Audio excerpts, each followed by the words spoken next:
Shalom. Our scripture reading for today is Jeremiah, which is Jeremiah, chapter 51, verses 20 through 23. You art my battle axe and weapons of war. For with you will I break in pieces the nations, and with you will I destroy kingdoms. I will also break in pieces with you the shepherd and his flock, and with you will I break in pieces the husbandman and his yoke of oxen, and with you will I break in pieces captains and rulers.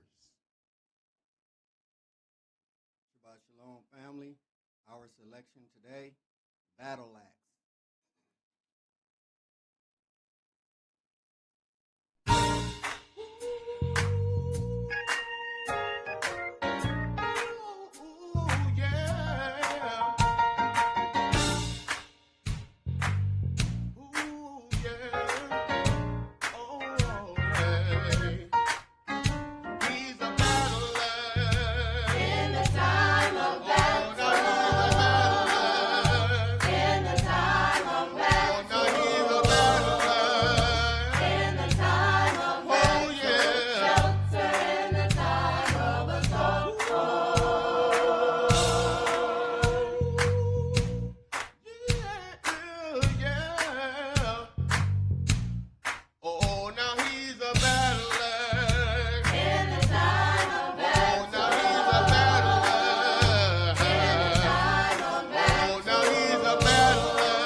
The oracles of the UCI, 1 Peter chapter 4, verses 7 through 11.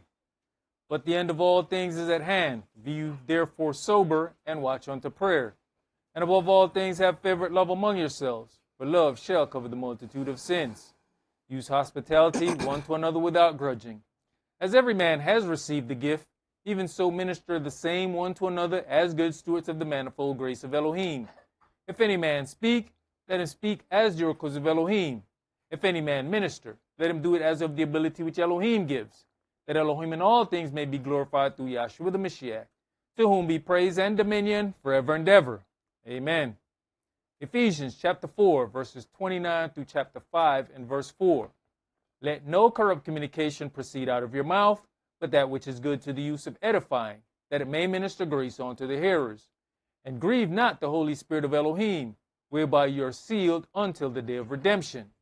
Let all bitterness and wrath and anger and clamor and evil speaking be put away from you with all malice. And be you kind one to another, tender-hearted, forgiving one another, even as Elohim for Yahshua's sake has forgiven you. Be you therefore followers of Elohim, as dear children, and walk in love, as the Mashiach also have loved us, and has given himself for us an offering and sacrifice to Elohim for a sweet-smelling savor. But fornication, and all uncleanness, or covetousness, let it not be once named among you as becomes saints. Neither filthiness, nor foolish talking, nor jesting, which are not convenient, but rather given of thanks. Ecclesiastes chapter 5, verses 1 and 2. Keep your foot when you go to the house of Elohim, and be more ready to hear than to give the sacrifice of fools, for they consider not that they do evil. Be not rash with your mouth, and let not your heart be hasty to utter anything before Elohim. For Elohim is in heaven, and you upon earth, therefore let your words be few. Exodus chapter 23, verses 20 and 21. Behold, I send an angel before you, to keep you in the way, and to bring you into the place which I have prepared. Beware of him, and obey his voice. Provoke him not, for he will not pardon your transgressions, for my name is in him. Revelations chapter 3, verses 20 through 22. Behold, I stand at the door and knock. If any man hear my voice and open the door, I will come into him and will sup with him, and he with me.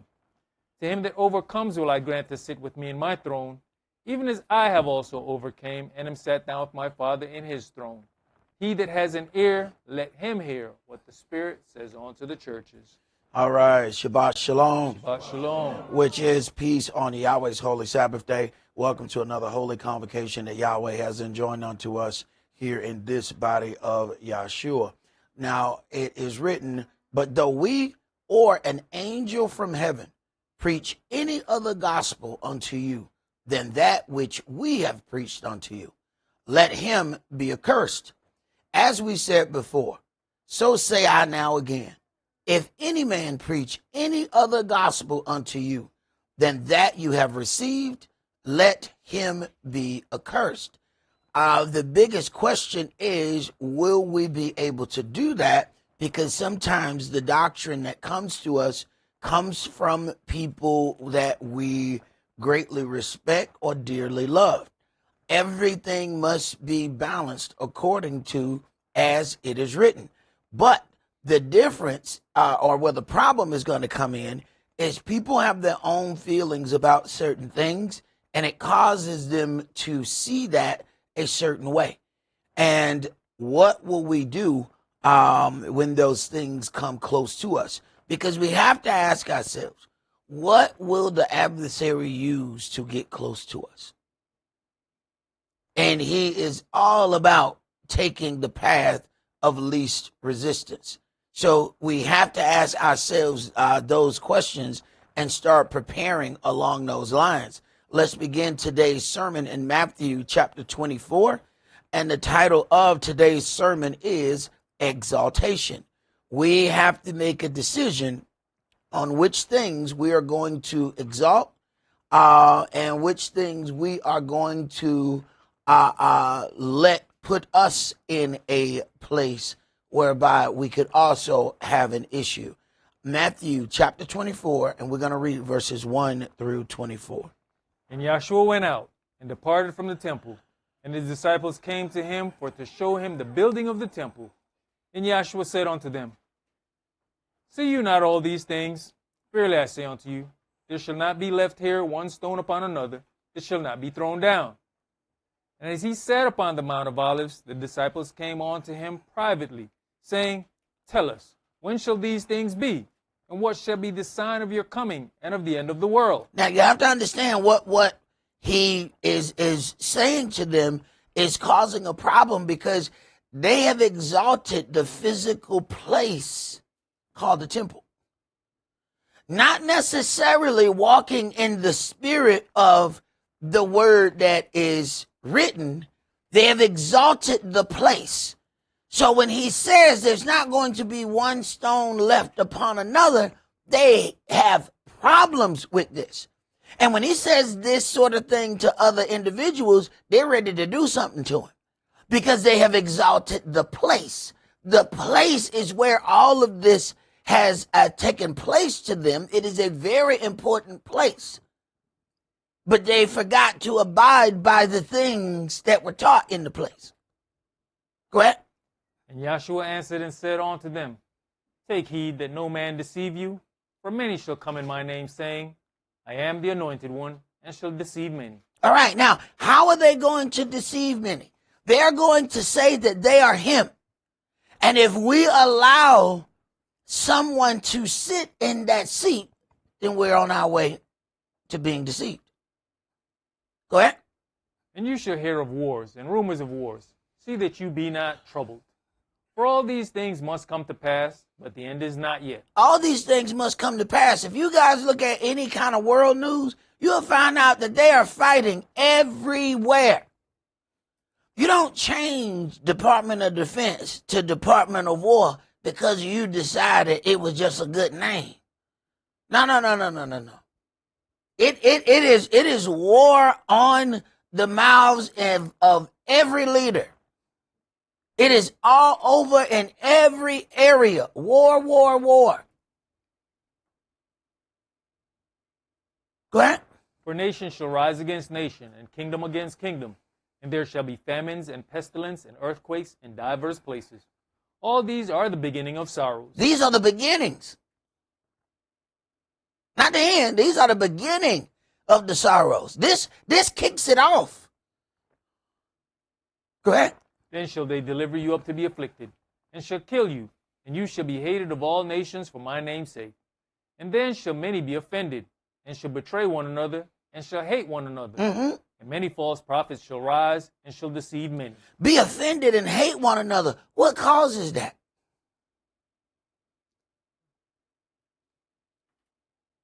See, we have gotten accustomed to having things a certain way. Most of that is our way.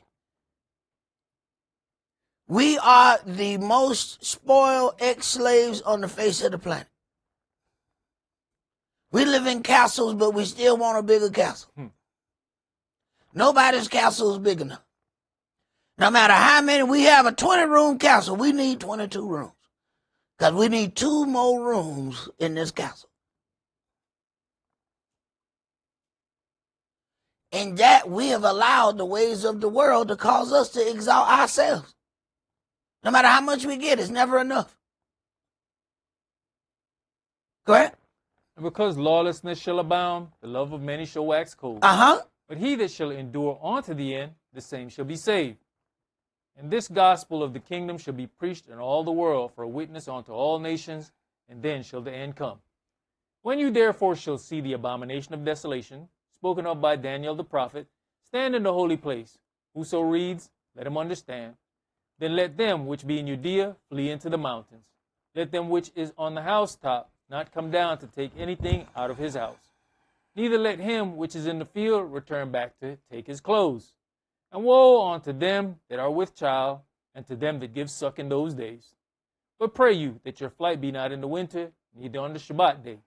For then shall be great tribulation, such as was not since the beginning of the world to this time, no, nor ever shall be. And except those days should be shortened, there should no flesh be saved. But for the elect's sake, those days shall be shortened. For the elect's sake, those days shall be shortened. If the days continue even the elect are going to change. You have to understand how strong a statement that is. I'm going to have to shorten it because even the righteous are going to turn if I extend it. Everybody believes that they're so strong that they can't fall. Everybody believes that it wouldn't be me. I wouldn't be one of the ones that would attack the Messiah. Because we have attached one person to the title of Messiah.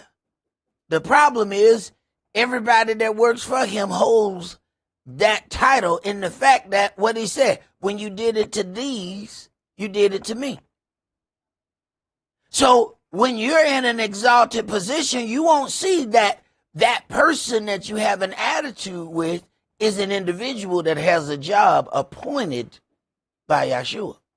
You won't see that then that's going to be held accountable unto you. Go ahead. Then if any man shall say unto you, Lo, here's Yahshua, or there, believe it not. For there shall arise false messiahs and false prophets, and shall show great signs and wonders, insomuch that, if it were possible, they shall deceive the very elect. If it were possible, they would deceive the very elect. But he still got to shorten the time, though. All right, now, put those two things together. It's going to be so strong that the very elect will almost be deceived. If you let it keep going, they will be deceived. So before we put ourselves in this position to say, you know, I've been in this so long, I wouldn't fall for those tricks. Hold on. He told Cephas exactly what was going to happen. You gonna deny me? Not me. I'm your man 50 grand. I'm not gonna do it. Maybe them. Maybe them. I'm down like 4 flat tires. You don't know me. Maybe they ain't told you about who I am. You gonna deny me? Okay. Let's go to Revelation chapter 22.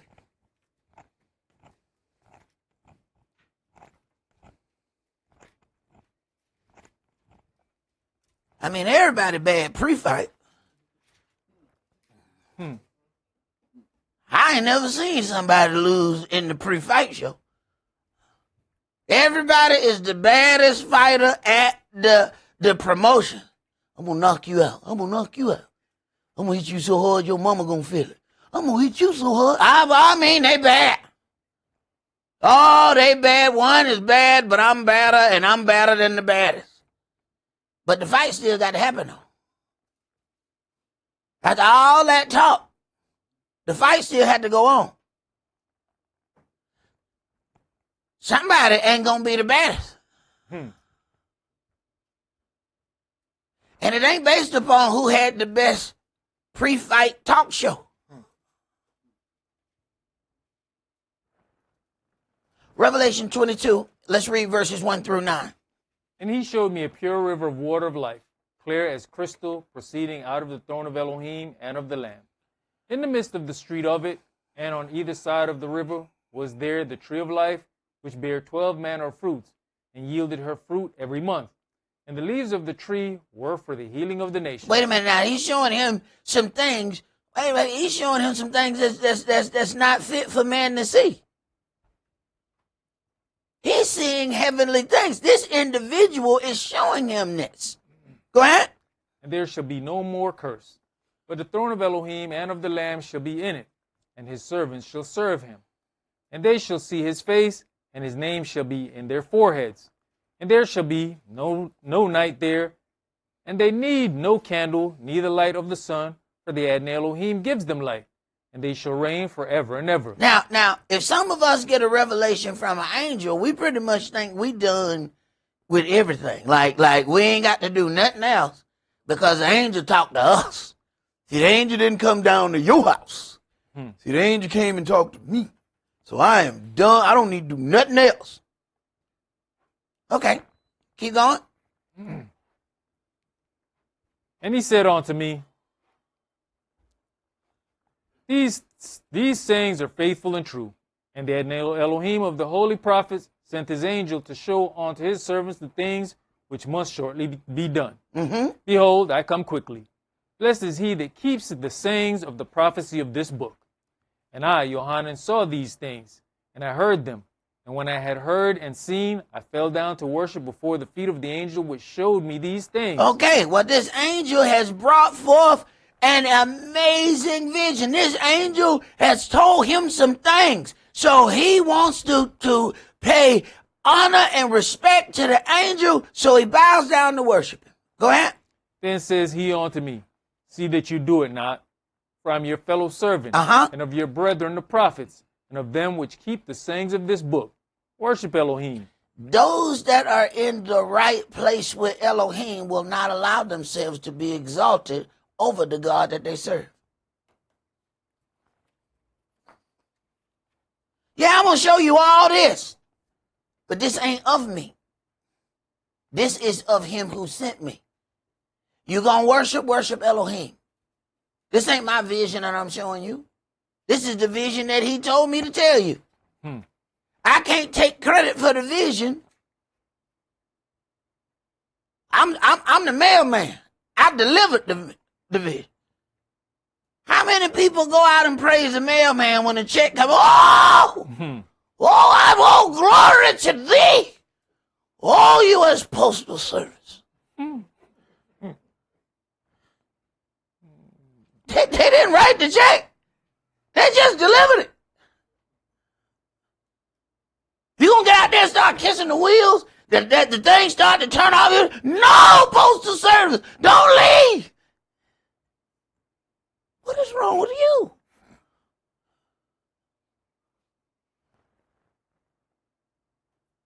Did you finish that, brother? Yes, sir. I want to read this one verse, Revelation 21 and verse 9. Read that. And there came unto me one of the seven angels which had the seven vials full of the seven last plagues. This is one of who he talking to. So this ain't just any old angel, because understand that we got levels. And that angel is coming to deal with some business. And he said, look here, man, don't bow down to me. But you're going to find everybody don't operate that way. Let's go to Isaiah chapter 12.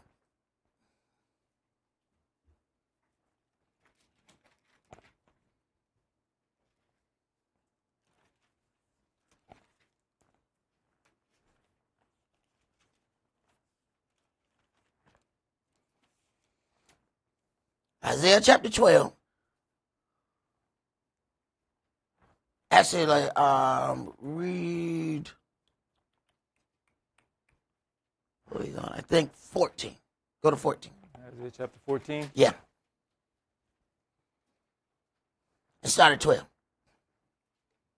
How are you fallen from heaven, O Lucifer, son of the morning? How are you cut down to the ground, which did weaken the nations? For you have said in your heart, I will ascend into heaven. I will exalt my throne above the stars of Elohim. I will exalt. So wait a minute. This angel has a different direction than the other angel. The other angel said, no, do not exalt me. You will not bow down to me. Lucifer says the opposite. Oh, I will be exalted. Now, wait a minute. We got two angels here. We got an angel and another angel, but one angel says, I will be exalted.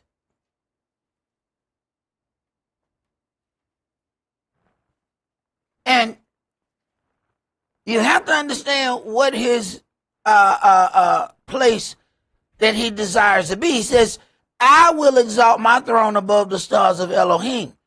Who do you think the stars of Elohim are? He says, I'm going to be over all the angels. What do you think? He says, no. I'm going to be over them all. Wait a minute. If you over them all, who are you? Oh, you going to take Yahweh's place. Go ahead. I will sit also upon the mount of the congregation in the sides of the north. I will ascend above the heights of the clouds. I will be like the Most High. I'm going to be like the Most High. Okay. So, when people say You know, I talked to God last night.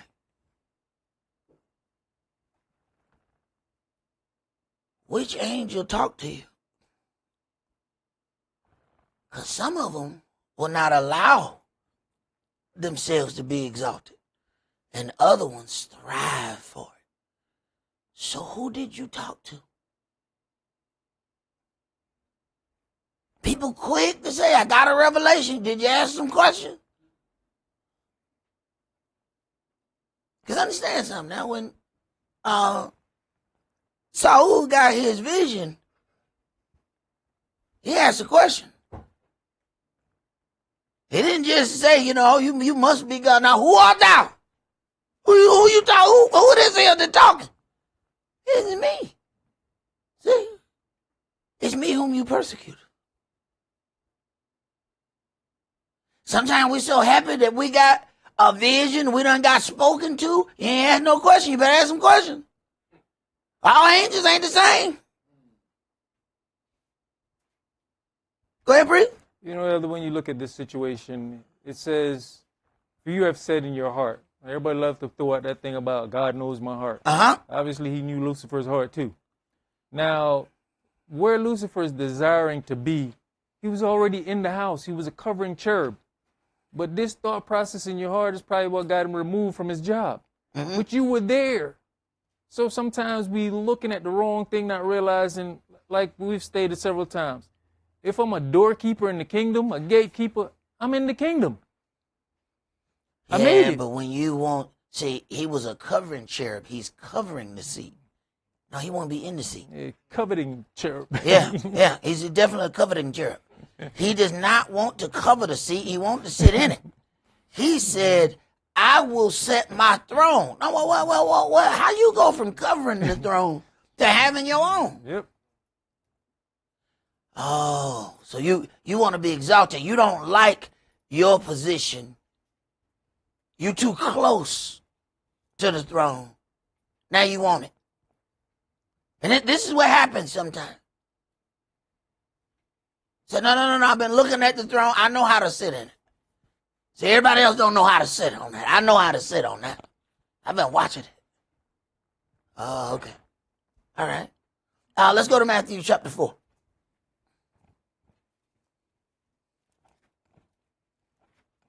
See, we don't know. We have friends that come hang around. You don't know. They sizing up your throne. Yeah, they saying, you know what? Oh, I know how to sit in this. Look at that. Yeah, see, he don't even sit in his throne right.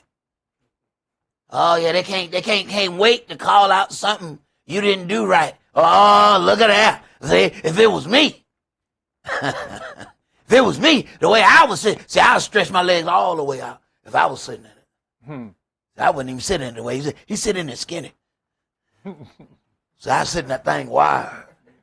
Oh, that's how you sit in it? Oh, yeah. Then you keep bringing people around your throne so they can test it out. They ask you to go get something, so you go in the other room. They can sit in your throne. Oh, yeah. Oh, this is nice, yeah. Right. Okay. Yeah, Lucifer around so much. Yeah, he don't want to do his job. He won't sit in that seat. All right. Let's go Matthew chapter 4, and I want you to read verses 5 through 11. Then the devil takes him up into the holy city and sets him on a pinnacle of the temple. All right, this is his conversation, if you will, with Yahshua. Go ahead. And says unto him, if you be the son of Elohim, cast yourself down. For it is written, he shall give his angels charge concerning you, and in their hands they shall bear you up, least at any time you dash your foot against a stone. Yahshua said unto him, it is written again, you shall not tempt the Adonai your Elohim. So the adversary, the devil, will come at you and twist the scripture out of context. He will know the scripture. He will quote the scripture, but he will also use the scripture out of context for his purpose. Go ahead. Again, the devil takes him up into an exceeding high mountain and shows him all the kingdoms of the world and the glory of them, and says unto him, all these things will I give you, if you will fall down and worship me. Wait a minute. there are two ways to exalt somebody. You can exalt them by pushing them up on a high place, or taking yourself down low for them to be over you. Then you have also exalted them. See, we don't understand that we've exalted something. Oh, when you bow down to every need. Now, every woman will tell you they like that Babyface song. I cook your dinner. I'll be waiting for you. Oh, no, he has truly exalted this woman. He says, I'm going to do all these things. Hell, if I'm going to do all these, what the hell you doing? I'm going to cook the damn dinner. I'm going to pay all your bills. I'm doing all this. What the hell are you doing? He done exalted her all the way up. Right. I want you to check and see. Good song. Bad saying. Check how many divorces Babyface done had.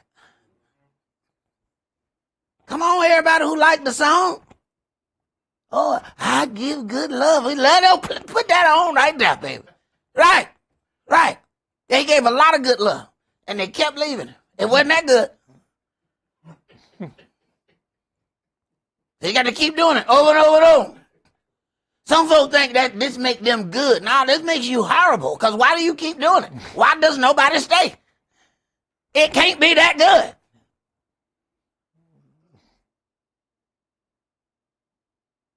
And the folks who just go here, there, and there, and they swear, oh man, I'm a ladies' man. No, it seemed like none of them wanted to stay with you. I don't think you that good. I'm sorry. When you good, they chase you. You say, you know what, I'm done. They say, no, we ain't. No, we go together.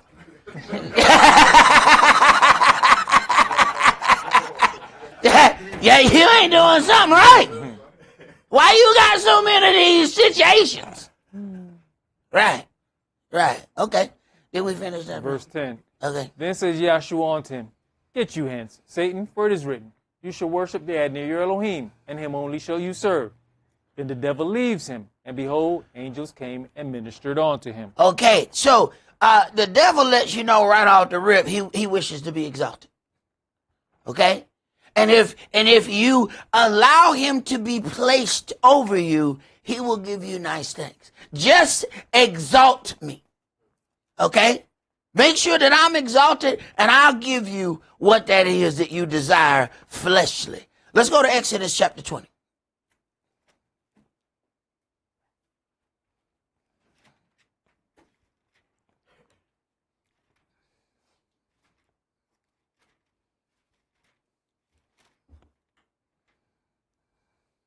Exodus chapter 20 and verse 1. And Elohim spake all these words, saying, I am Yahweh your Elohim, which have brought you out of the land of Egypt and out of the house of bondage. You shall have no other gods before me. You shall not make unto you any graven image or any likeness of anything that is in heaven above, or that is in the earth beneath, or that is in the water under the earth.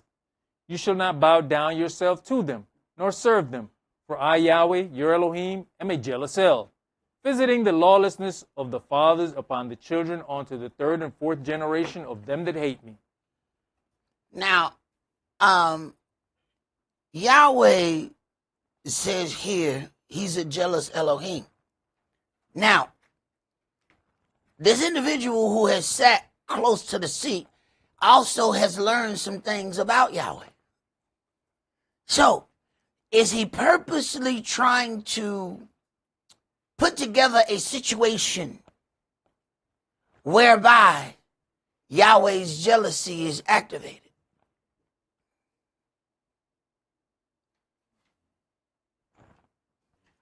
Let's go to Exodus chapter 34. See, you don't hang around the seat that long. If you covered in the seat, you know what happens around the seat. If he says, I'm going to be exalted over the stars of Elohim, wait a minute. To get in the seat, I need to get something that belongs to him that's in the seat. Wait a minute. He needs some angels on his side. because he wants to be exalted over them. So he needs to get something that belongs to the king. Isn't that what David's sons did? When he decided that he wanted to establish himself as the king, he needed something that belonged to his father. Okay. Go ahead, priest. You know, Elder, one of the brothers and I was talking in the lobby about, I guess, a teacher that he first started out with. And then he realized that that teacher came here at one point. And he's like, man, I realized he should be here. I said, no, he's exactly where he's supposed to be. And I explained to him, I say, first day this guy showed up, there was no humbleness. Mm-hmm. He already came through the door looking to have a teaching position, saying, I speak Hebrew, I can do this, this, this. And then his kids was in the kids class running amok. And as we're sitting here, you know, it would seem like he came through the door day one coveting a seat. But then it just dawned on me that 9 times out of 10 when people come through the door, they've been watching for a while. Mm-hmm. So he didn't come through day one coveting the seat. He's been watching and coveting the seat. That's funny that you say that. I just looked at that individual and they subscribe to us right now. What? What? Yeah, you gonna get some hate mail. I'm going to tell him, Kish said it. You understand? I'm just here so I won't get fined. Hey, brother, you know, it's one of them things, man. People want to know how you do what you do. And they can't say, you know, the Spirit must be with you. Because they've tried all of those things and the thing keep failing. See? Once again, you ask them questions, it can't be that good. It keep failing. What the problem is? They say the Spirit can't be with you. I'm sure I can do it. And they tried and it don't work out. And they can't figure out why it ain't working out. The Spirit ain't with you in it. But you can't, when somebody has decided that they want to be exalted, brother, they ain't never going to sit under you. Mm-hmm. All right, they're only going to sit a certain time so that they can figure out everything that they need to do to make themselves do what they do.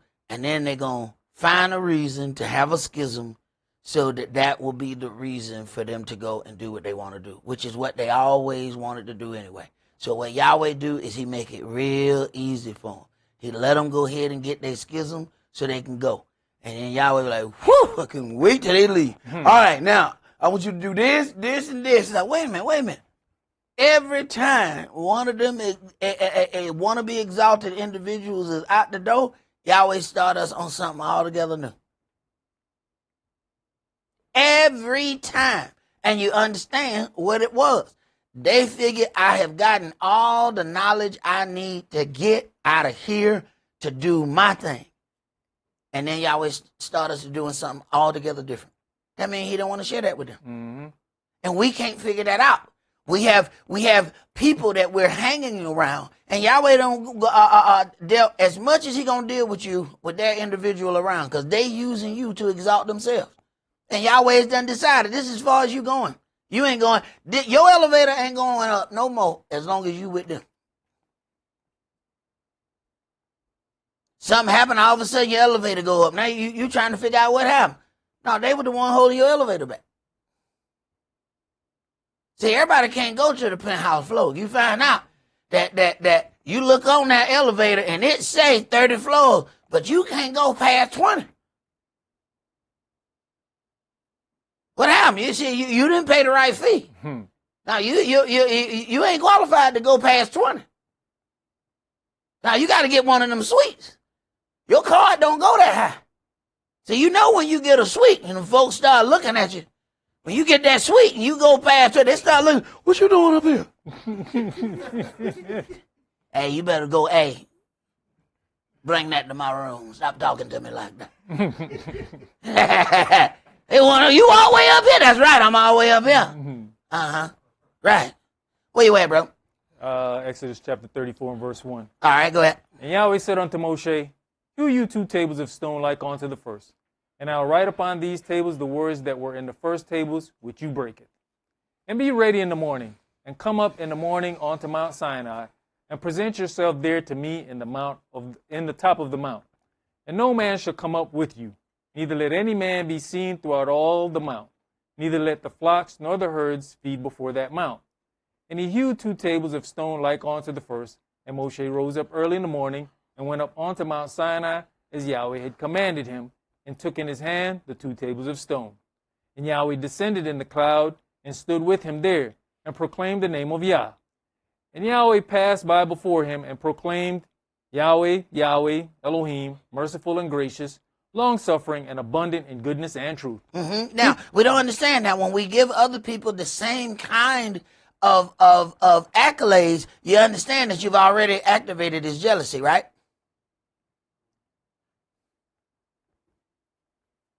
See, to exalt something else means that you degraded Yahweh.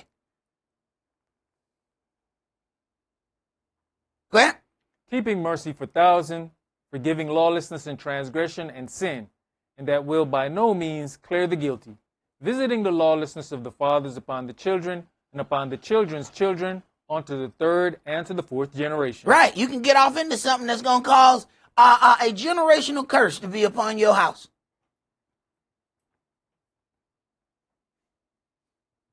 Go ahead. And Moshe made haste, and bowed his head toward the earth, and worshipped. And he said, If now I have found grace in your sight, O Adonai, let my Adonai, I pray you, go amongst us. For it is a stiff-necked people, and pardon our lawlessness and our sin, and take us for your inheritance. And he said, Behold, I make a covenant before all your people. I will do marvels, such as have not been done in all the earth, nor in any nation. And all the people among which you are shall see the work of Yahweh, for it is a terrible thing that I will do with you. Observe you that which I command you this day. Behold, I drive out before you the Amorite, and the Canaanite, and the Hittite, and the Perizzite, and the Hivite, and the Jebusite. Take heed to yourself, lest you make a covenant with the inhabitants of the land whither you goeth, lest it be for a snare in the midst of you.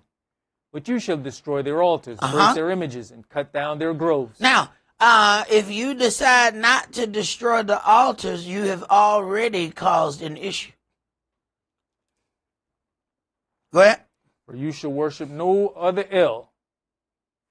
For Yahweh, whose name is jealous, is a jealous Elohim. For Yahweh, whose name is a jealous Elohim. The first thing we like to say is how manly we are. And I don't have no jealousy. You know, that's an emotion of a woman. Come on, we got rap songs that say it.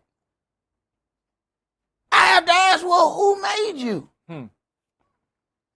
Because man was made in the image of Elohim. You don't have no jealousy whatsoever.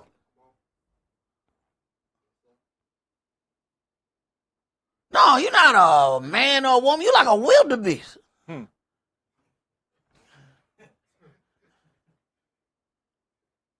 Something is seriously wrong right there. We was made in his image. Not only does he say he's jealous, he said his name is jealous. So he pays attention to the things that we exalt. Some of us in love with our car. We say we love this and that, but it might take us 6 hours to detail our car. We going through it with a toothbrush. You ain't use that toothbrush that much on your own damn self. You gonna go in there and spend all that damn time to clean out every crevice of your vehicle? We got the inside of the car shining. We put the best oil, the best fuel in our car. Ask the person, what did you eat today? Oh, I ain't even eat. You realize you exalted the car more. The car got better vitamins than you?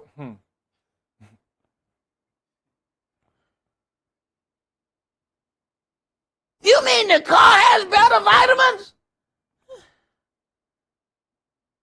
You didn't eat, but you fed the car? Well, I lifted it up just to look up under it because I want to check the undercarriage. When the last time you checked your undercarriage?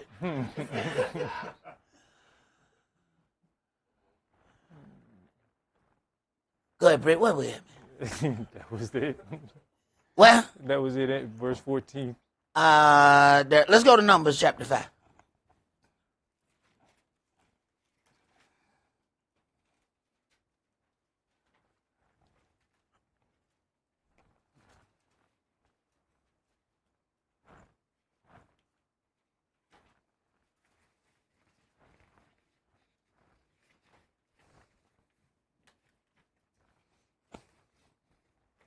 Numbers chapter 5, and let's read verses 11 through 19. And Yahweh spake unto Moshe, saying, Speak unto the children of Israel, and say unto them, If any man's wife go aside and commit a trespass against him. Wait a minute. You got to understand how Yahweh looks at this. When we decide that we're going to let somebody else give us another doctrine, his wife has gone aside unto another. Now watch how slick the adversary, the devil, will do. If he going to entice you to walk outside the hedge, what happened when Yahweh see that you done left his yard and you over there in Lucifer's yard talking to him? Now, you know, like everybody gonna say, Now look, I didn't do nothing. I just went over in Lucifer's yard. well, wait a minute. Well, let's put yourself in this situation. I came home and I know you and Lucifer used to kick it before me and you started dating. Why the hell was you in Lucifer's yard? Well, he was showing me his new car. Oh, yeah? You couldn't see it from your house?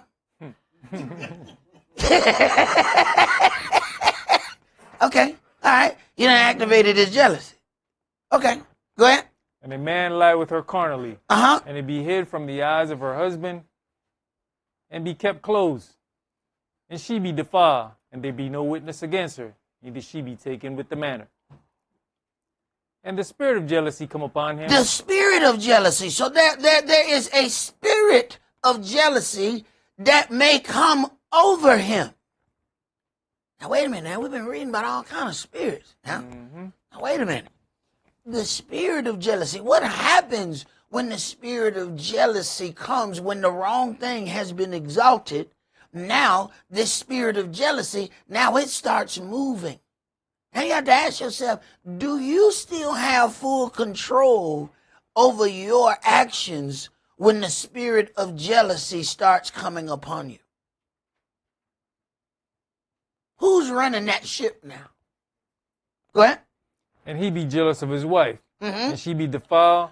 Or if the spirit of jealousy come upon him, and he be jealous of his wife, and she be not defiled. Right, because it could be, like we said earlier, she said, look, I ain't did nothing. Yeah, but it didn't look right. Something didn't look right. Go ahead. Then shall the man bring his wife unto the priest, and he shall bring her offering for her, the 10th part of an ephah of barley meal. He shall pour no oil upon it, nor put frankincense thereon, for it is an offering of jealousy, an offering of memorial, bringing lawlessness to remembrance. And the priest shall bring her near, and set her before Yahweh. And the priest shall take holy water in an earthen vessel, and of the dust that is in the floor of the tabernacle, the priest shall take, and put it into the water. And the priest shall set the woman before Yahweh, and uncover the woman's head, and put the offering of memorial in her hands, which is the jealousy offering. And the priest shall have in his hand the bitter water that causes the curse. And the priest shall charge her by an oath, and say unto the woman, If no man have lain with you, and if you have not gone aside to uncleanness with another instead of your husband, be you free from this bitter water that causes the curse. Right. So now let's go to Genesis chapter 3.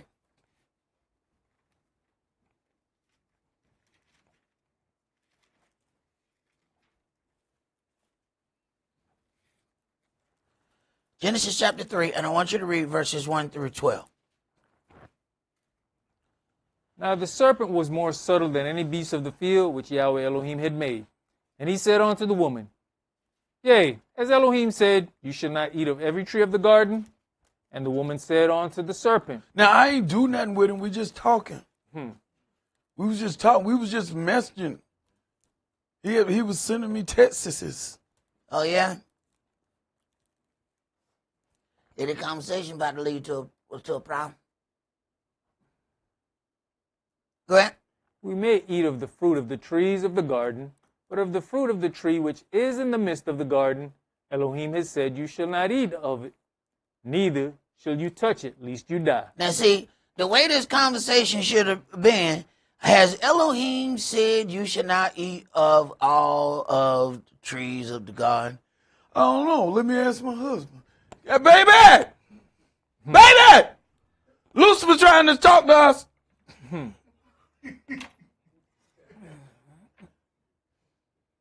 Lucifer trying to talk. Tell him again what you had said, Lou. Lou, he right here. This is my husband. Lou had said something about the garden and the tree and stuff. But I know, you know what I'm saying?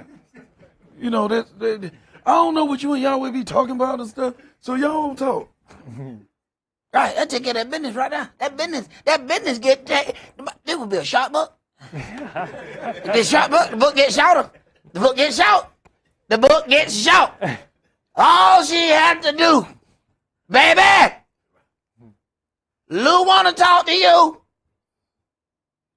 Okay. Go ahead. And the serpent said unto the woman, you shall not surely die. Uh-huh. For Elohim does know that in the day you eat thereof, then your eyes shall be opened. Though we or any other angel come and provide any other gospel other than what we have preached to you, let him be accursed. She's getting another gospel, different than the one her husband delivered her that came from Yahweh. Go ahead. And you shall be as gods, knowing good and evil.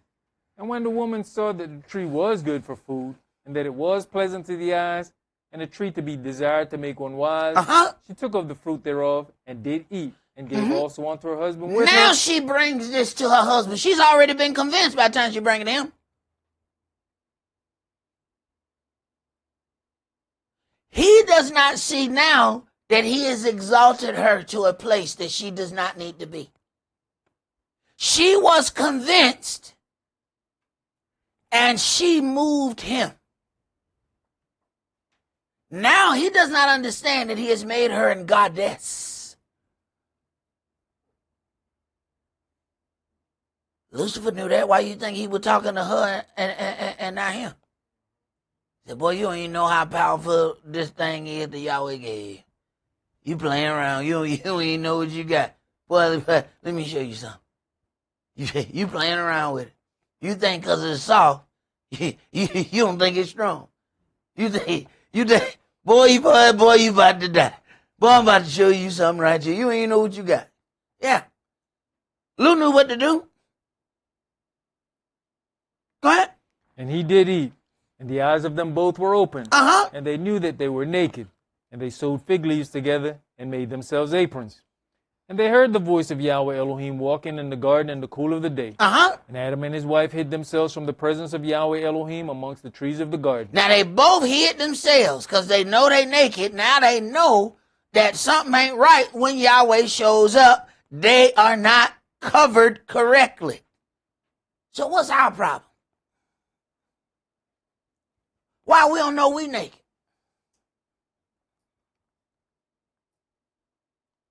They automatically know Yahweh coming. We ain't dressed right. Tell us we ain't dressed right when we getting close to Yahweh. We get a, well, I mean, the book says come as you are. You gonna die as you are. They automatically know. Ain't no book. But they have understanding. See, they ate from a tree that gave them understanding. Now that understanding is in their heart. They know we ain't right. Go ahead. You know, Elder, you just mentioned why is it that we don't know we're naked. I mean, when we go back to the previous verses that we read about the jealousy, it says the priest uncovers her head. And that's the stand that that's where we stand right now, because we've activated his jealousy a long time ago. So we are standing in front of him with our heads uncovered. No doubt. Go ahead. And Yahweh called unto Adam and said unto him, where are you? Wait a minute. They hid, but who he calling? Adam. He called him the same one who he talked to before and gave the instructions. See, this is that Paul, well, we done exalted somebody, but do understand, that was you exalting them. Just because you exalted them don't mean Yahweh did. Yahweh still want to talk to the same person he talked to before. Hey, bro. Hey, Adam. Hey, where my boy? Where you at, man? He didn't say where y'all at. He knowing more than him. Where y'all at? I came looking for y'all. No. I came looking for him. Go ahead. And you know, Elder, his response right now shows that he knew it was on him. And he said, I heard your voice in the garden, and I was afraid because I was naked, and I hid myself. Uh-huh. And he said, who told you that you was naked? Who told you you was naked? So Yahweh said, I have created this beautiful thing. Now I don't even get to look at it. I was going to tell you you were naked later. You get a newborn baby. The baby don't know it's naked. You lay a baby skin to skin, lay on your chest, and you bonding with the child. There is no ill will or thought whatsoever there. But once they have this understanding, now I can't let you see me naked. Nah. You get to that point with every last one of your kids. Sooner or later, your kids, hey, look, don't come in the bathroom, I'm in here.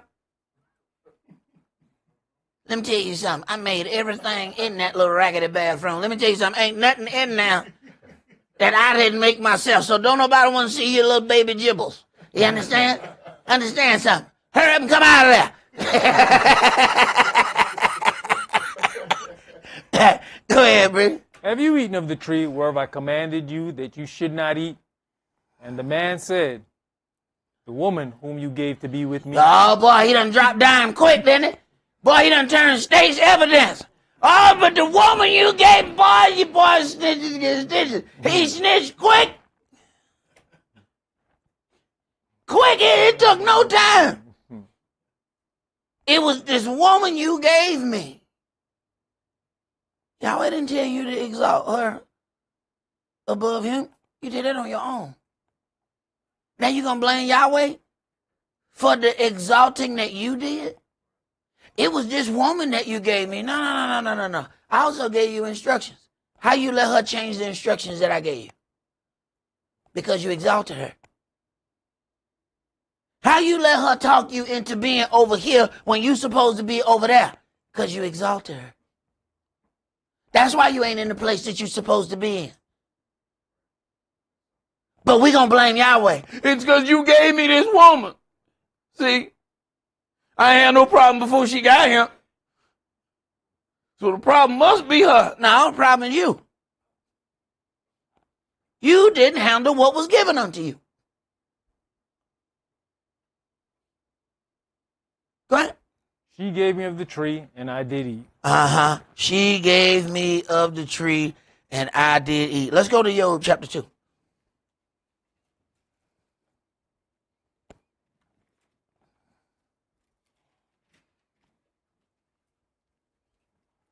Poor Adam, he had never seen nothing like that before. It wasn't. But you got to understand that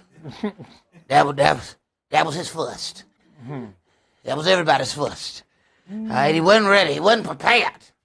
You know, and it came at him pure. It was whole. It was here, just here. I gave you something. He wasn't ready. He was not prepared. Poor fellow, bless his heart. Job chapter 2, let's read verses 1 through 10. Again, there was a day when the sons of Elohim came to present themselves before Yahweh. And remember now, Lucifer said he's going to be exalted above all of them. I will be exalted above the stars of Elohim. Here go your stars, those suns. I'm going to be exalted above them. So he's going to find a way to make sure that he is exalted one way or another. Whether you recognize that you're exalting him or not, that's not his problem. That's your problem. Go ahead. And Satan came also among them to present himself before Yah. Mm-hmm. And Yah said unto Satan, From whence cometh you? And Satan answered Yahweh and said, From going to and fro in the earth, and from walking up and down in it. Why he ain't have to ask none of the other angels where y'all been? Why you only asking him where you been, bro? Bro, ain't nobody, we ain't heard from you. You can't call nobody? Okay, go ahead. And Yahweh said unto Satan, Have you considered my servant Job? I know what you're doing. I ain't got to ask you what you're doing. Go ahead. That there is none like him in the earth, a perfect and an upright man, one that fears Elohim and eschews evil, and still he holds fast his integrity, although you move me against him to destroy him without cause. And Satan answered Yahweh and said, Skin for skin. Yeah, all that a man has will he give for his life. But put forth your hand now, and touch his bone and his flesh, and he will curse you to your face. And Yahweh said unto Satan, Now, the objective is to make him curse Elohim. Go ahead. And Yahweh said unto Satan, Behold, he's in your hand, to save his life. You can't kill him. Go ahead. So went Satan forth from the presence of Yah, and smote Job with sore boils from the sole of his foot unto his crown. And he took him a potsherd to scrape himself withal, and he sat down among the ashes. Then said his wife unto him, Does you still retain your integrity? Curse Elohim and die. So what spirit is his wife entertaining? How does she repeat the same words that Lucifer said? They now have the same agenda. The wife is pushing Lucifer's agenda. Now, the next step all depends on whether or not Job has exalted his wife or not. Read the next one. But he said unto her, You speak as one of the foolish women. So wait a minute. Job done seen a woman before. See, Adam hadn't seen them, but he wasn't ready. He wasn't ready. He was not ready. He was not prepared for the battle. Job said, No, I done seen this. You speak as one of the foolish women. No. He didn't exalt his. Adam exalted his. You need to know what exaltation looks like. He did not exalt his. You speak as one of the foolish women. I know I look crazy sitting here with these boils all over me. I know I look weak, but I'm trying to tell you. Don't let the smooth taste fool you. Ain't gonna happen. Go ahead. What? Shall we receive good at the hand of Elohim? You enjoy going shopping, don't you? I see you with these nice purses and stuff. Elohim blessed us. You was able to receive that. Now we got a problem. Now you want me to just curse Elohim? You speak as one of the foolish women. Now who knows? If you don't exalt something, maybe you get an opportunity to actually save it. But if you exalt it, do understand, you may be getting you and it killed. Go ahead. And shall we not receive evil? In all this did not Job sin with his lips. In all this, Job did not sin with his lip. He didn't exalt that. And this is a man with a great house. It talked about all the substance he had, the beautiful daughters he had, this wonderful house, all his substance. If anybody had the opportunity to exalt his wife, it would have been him. He said, You speak as one of the foolish women. I don't care nothing about all this. Did not, and look, the color that you did with these drapes is amazing.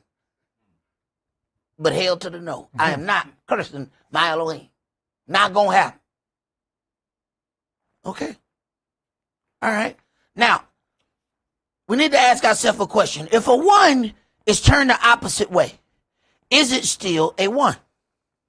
Theoretically, the husband and the wife are supposed to leave father and mother and cleave to one another. That man is set as the head of the wife. So she should be about what her husband is about. What if the husband decides to allow the wife to lead? Then he becomes her helpmeet. They are still one, but the one is turned the opposite way, with the woman being the head. This is a dyslexic one. Let's go to Judges chapter 4. It's still a one though. If you look at it in the mirror, it look right.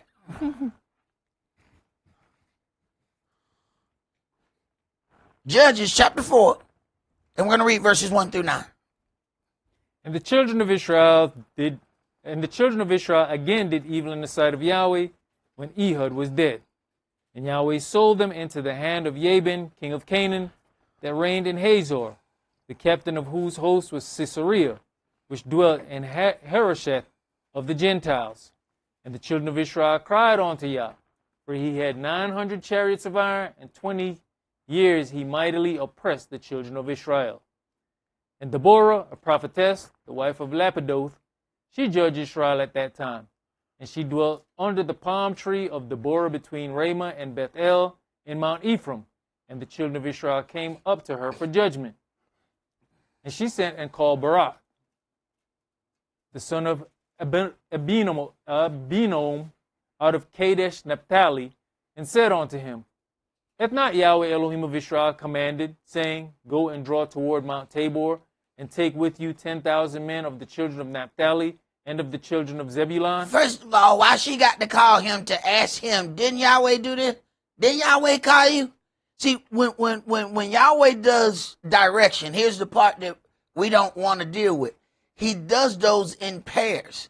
When he dealt with Saul, when he dealt with other individuals, you're going to find that, wait a minute, the thing that he told him, he also told somebody else, this is your part in it. But you have to notice when people receive certain things, it's always singular. There's nobody else included in the direction. Here, she received the same direction he got. So she want to know, man, didn't he tell you to go do this? Go ahead. And I draw unto you to the river Kishon Sisera, the captains of Jabin's army, with his chariots and his multitude, and I'll deliver him into your hand. And Barak said unto her, If you will go with me, then I will go. But if you will not go with me, then I will not go. He has clearly exalted her.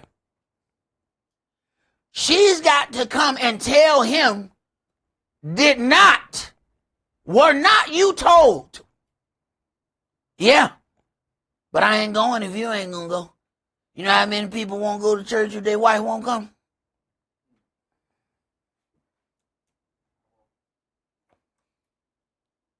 I go if you go. So did not Yahweh give you instruction?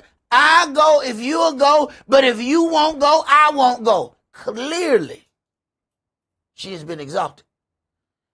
And Yahweh about to even the exaltation. Go ahead. And she said, I will surely go with you. Notwithstanding, the journey that you taketh shall not be for your honor. For Yahweh shall sell Sisera into the hand of a woman. He's going to sell it into a woman because you followed a woman. You wouldn't go unless she went. So what's going to happen? I'm going to give her your glory. You exalted her and you gave her your glory. I'm going to give her your glory too. Then we look up one day and get mad. Look at you. Who said you was a ruler and a judge over me? You. You did. I didn't set myself that way. You did. You made the decisions that set me over you. Now hurry up and go get that stuff out the car. All right, let's go. Romans chapter 12. Don't be mad now.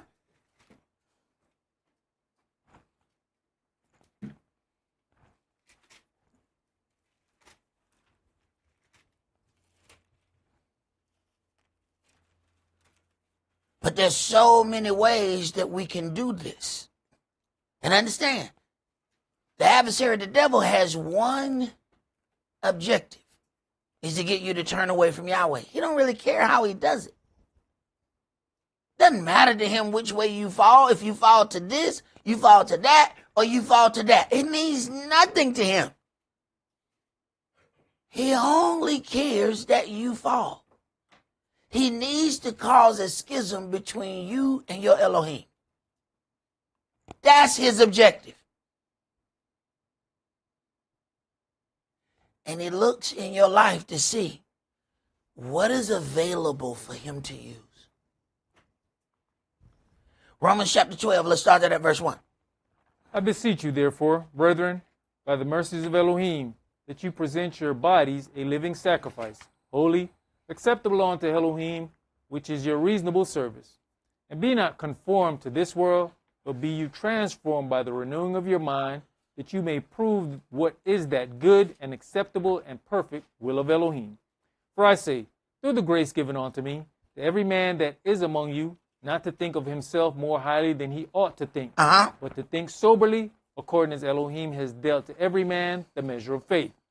For as we have many members in one body, and all members have not the same office, so we, being many, are one body in Yahshua, and every one members one of another. Right. You have to do the thing that Yahweh has called you to do, not the thing that you call yourself to do and then told Yahweh about it. Go ahead. Having then gifts differing according to the grace that is given to us. Whether prophecy, let us prophesy according to the proportion of faith. Or ministry, let us wait on our ministering. Our problem is we don't want to wait on nothing. We want what we want, and we want it right now. Go ahead. Or he that teaches on teaching. Or he that exhorts on exhortation. He that gives, let him do it with simplicity. He that rules, with diligence. He that shows mercy, with cheerfulness. Let love be without dissimulation. Abhor that which is evil. Cleave to that which is good. Be kindly affectionate one to another with brotherly love. In honor, preferring one another. Not slothful in business, fervent in spirit, serving the Adonai. Rejoicing in hope, patient in tribulation, continuing instant in prayer, distributing to the necessity of saints, given to hospitality. Given to hospitality. It says not to think of yourself more highly than you ought. Go to Isaiah chapter 65 for me. But you know, everything about the adversary, the devil, is all about you. He's trying to get you to think more highly about yourself.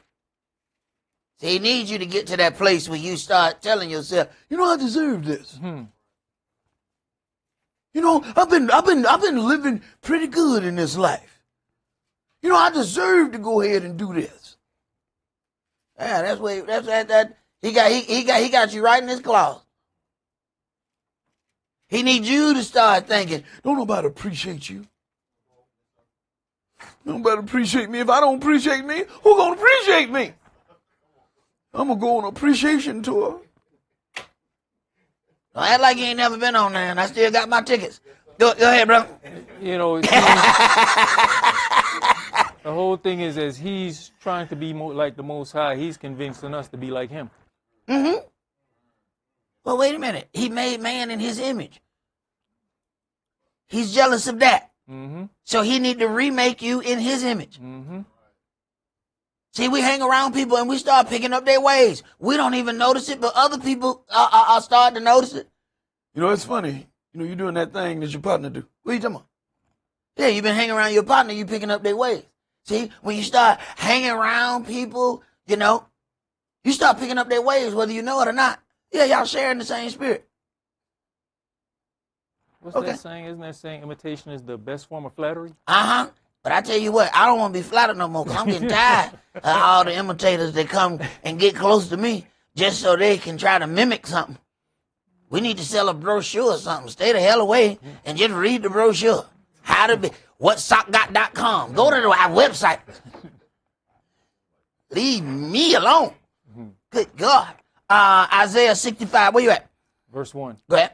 I'm sought of them that asked not for me. I'm found of them that sought me not. I said, behold me unto a nation that was not called by my name. I have spread out my hands all the day unto a rebellious people, which walk in a way that was not good, after their own thoughts. A people that provoketh me to anger continually to my face, that sacrificed in gardens, and burns incense upon altars of brick, which remain among the graves, and lodge in the monuments, which eat swine's flesh, and broth of abominable things is in their vessels. Now they do all of this, but at the same time, go ahead. Which say, stand by yourself, come not near to me. Look, don't stand near me. Stand over there. Go ahead. For I am holier than you. For I am holier than you. Now they eat swine's flesh. They remain among the graves, lodge in monuments, and said, don't stand near me, because I am holier than you. They have the stench of grave all over them, but said, don't stand near me, because I'm holier than you. Got swine flowing through their bodies. You can smell the pig on their clothes. But they said, don't stand near me, because I am holier than you. Wow, I wonder who he's talking about right now. Go ahead. These are a smoke in my nose, a fire that burns all the day. Now see, this is that thing when we start to getting where we it's so easy for us to toot our nose up. You know, in certain parts of town, you can see the huge change if you just keep riding on the same street. I tell people, if you go far enough down Cascade, you can get to the greater Cascades, where you got some almost $1 million homes. You know, you go the other way on that same street, you're going to run into Cascade. Now Cascade is different from Cascade. And you're going to realize that you done entered the different part of Cascade when you realize, when you ask yourself that question, did I lock my door? Now you know you on Cascade. Once you start checking for whether or not you locked your door, now, but that's the same street. Now see, we can say, I'm not going to have to deal with these people. Once one storm come through, and everybody got to get into that same water line. Now you realize that dude with the Bentley is in the same water line with that dude who got that old Bonneville. Now we're going to have to ask some questions. Now we're going to have to take some of that highfalutin pride that we got, and it's going to have to take a back seat. Because right now, y'all on equal footing. Both of y'all need water after this storm. Your water ain't going to taste no better because they said, you know what, this Bentley water. No, that regular old water just like old Bonneville finna get right here. Okay, Yahweh has a way of evening things out. Let's go to Matthew chapter 10. He has a way. And if we don't do the action on our own, don't worry, he'll do it for us. Matthew chapter 10, and I want you to read verses 34 through 42. Think not that I'm come to send peace on earth. I came not to send peace, but a sword. For I'm come to set a man at variance against his father, and the daughter against her mother, and the daughter-in-law against her mother-in-law. And a man's foes shall be they of his own household. Wait a minute. Why would a man's foes be they of his own household? See, sometimes people are fighting for what doctrine is going to rule the house. This is where the foes come in. Well, I think it ought to be done this way. Well, I think it ought to be done this way. There's a whole lot of thinking. How about we read and let's see what it say? Well, I think that said this. So now we're thinking on thinking. Okay. Go ahead. He that loves father or mother more than me is not worthy of me. Why? Because they're going to help you make a decision that leads you away from where he's directing you.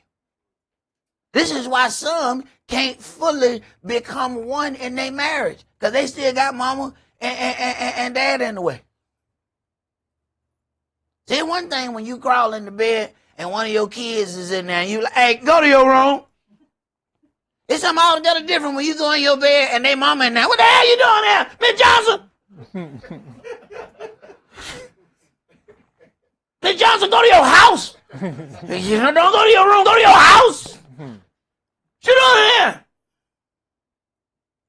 Okay, go ahead. And he that loves son or daughter more than me is not worthy of me. And he that takes not his burdens and follows after me is not worthy of me. He that finds his life shall lose it, and he that loses his life for my sake shall find it. Mm-hmm. He that receives you receives me, and he that receives me receives him that sent me. He that receives a prophet in the name of a prophet shall receive a prophet's reward. And he that receives a righteous man in the name of a righteous man shall receive a righteous man's reward. Mm-hmm. And whosoever shall give to drink unto one of these little ones a cup of cold water only in the name of a disciple, verily I say unto you, he shall in no wise lose his reward. All right. Let's go to Luke chapter 14.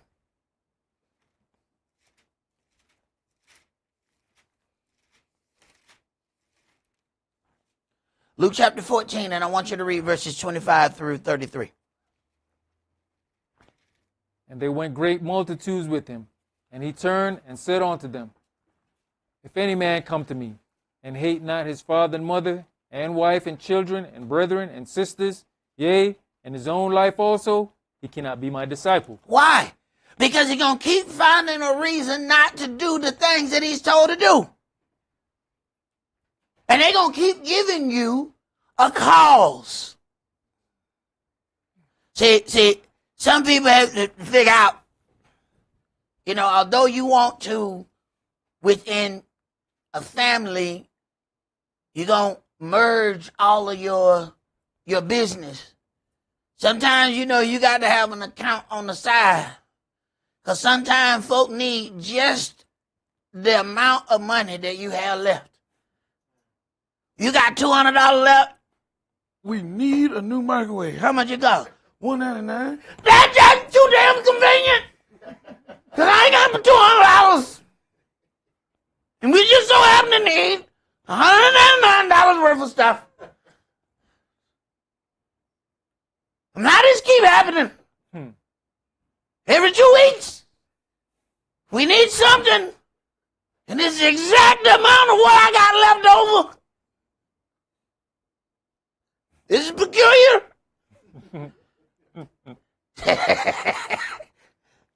Right. So you learn, all right, we're gonna put a little something over here. Because we need to be preparing for some things. Keep going. Where you at, bro? Verse 27. Go ahead. And whosoever does not bear his burdens and come after me cannot be my disciple. For which of you, intending to build a tower, sits not down first and counts the cost, whether he have sufficient to finish it? Least happily, after he has laid the foundation and is not able to finish it, all that behold it begin to mock him, saying, This man began to build and was not able to finish. Right. This is that embarrassment at the finish line, and they looking, man, you did all of that, but you can't finish the building? Go ahead. Or what king, going to make war against another king, sits not down first and consults whether he be able with 10,000 to meet him that comes against him with 20,000? Or else, while the other is yet a great way off, he sends an embassage and desires conditions of peace. So likewise, whosoever he be of you that forsakes not all that he has, he cannot be my disciple. You can still follow the word. You just can't follow him. You got to understand that was levels on that. No. If you still, when Yahshua says, all right, we got to go and be about this business. Well,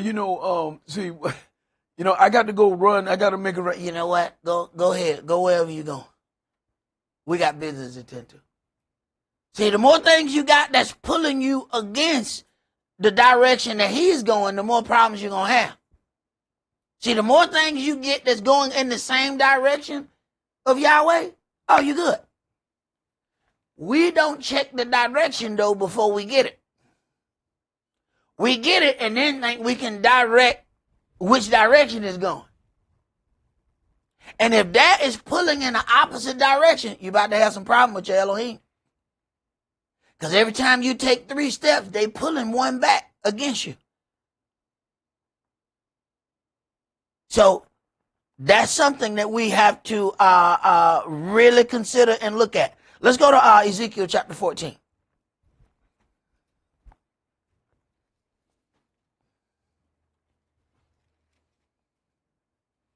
See, we pictured the adversary, the devil, coming against us, and we have a whole thing set up in our head. We see the pitchforks, You know, we see that this mean, angry individual, and we say, all right, we ready to fight against this demon. We not considering some softness, a really sweet voice, but you find out that everything that it keep asking you to do keep taking you in another direction other than the direction of Yahweh. We won't consider that being something that the adversary is using, because it doesn't seem aggressive. We think that the adversary, the devil, is always going to be aggressive. Ezekiel chapter 14, and let's start at verse 1. Then came certain of the elders of Israel unto me, and sat before me.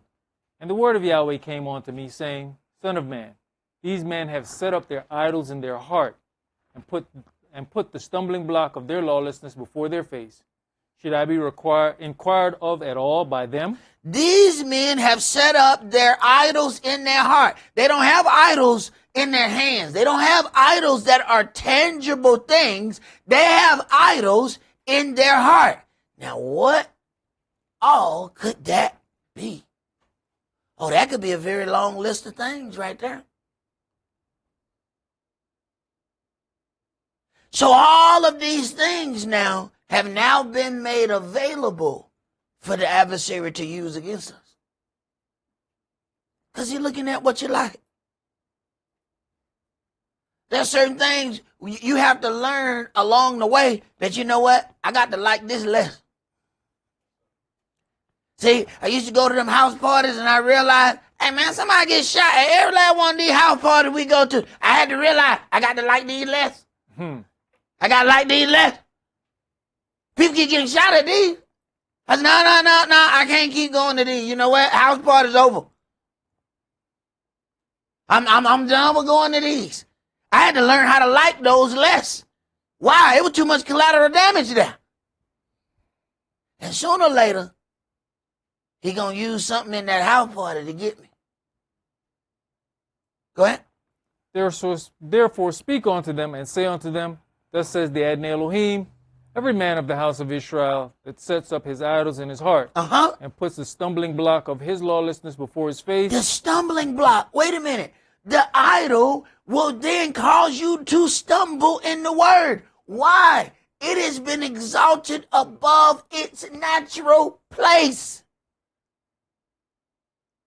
And sometimes this is how we show love, by exalting something. Go ahead. And comes to the prophet, I, Yahweh, will answer him that comes according to the multitude of his idols, that I may take the house of Israel in their own heart, because they are all estranged from me through their idols. He says, I will answer him that comes to me according to the multitude of his idols. Wait a minute. He said, I'm going to answer you according to all that stuff that you got on, that you have exalted inside. That's how I'm going to answer you. That's scary. Go ahead. Therefore say unto the house of Israel, Thus says the Adonai Elohim, Repent and turn yourselves from your idols, and turn away your faces from all your abominations. For every one of the house of Israel, or of the stranger that sojourns in Israel, which separates himself from me, and sets up his idols in his heart, and puts the stumbling block of his lawlessness before his face, and comes to a prophet to inquire of him concerning me, I, Yahweh, will answer him by myself. I, Yahweh, will answer him by myself. Does that mean that Yahweh going to speak from the cloud? No, he going to take the words from that prophet. Give me that. I got this.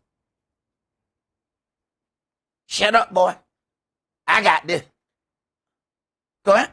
And I'll set my face against that man, and will make him a sign and a proverb, and I will cut him off from among the midst of my people, and you shall know that I am Yahweh.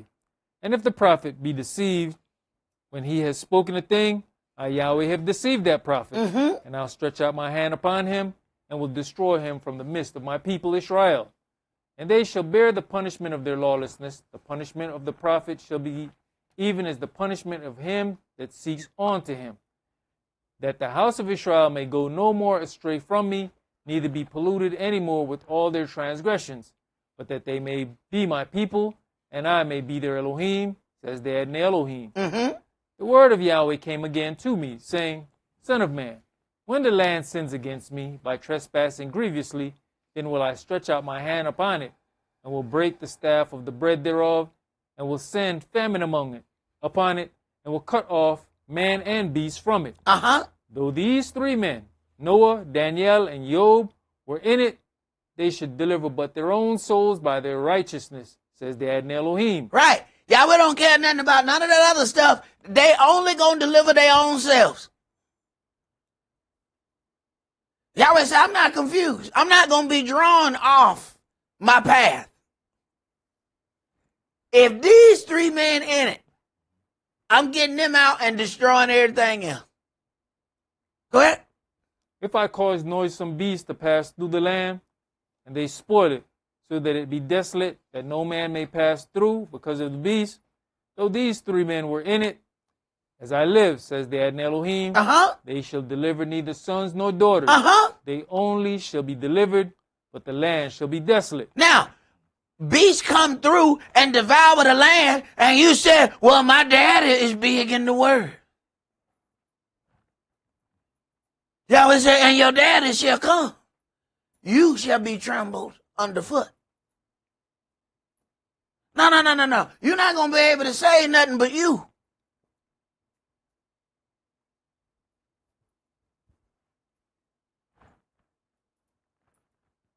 So a lot of times we've set some boundaries that should not be set.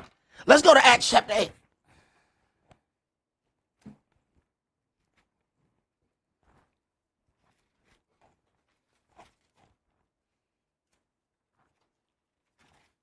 Acts chapter 8, and let's start that at verse 9.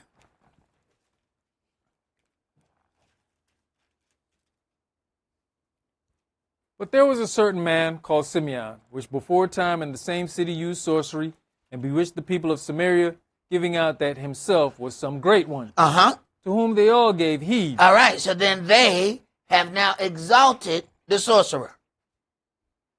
He has came through, he is showing them some things. They have been excited about what he was able to display. Go ahead.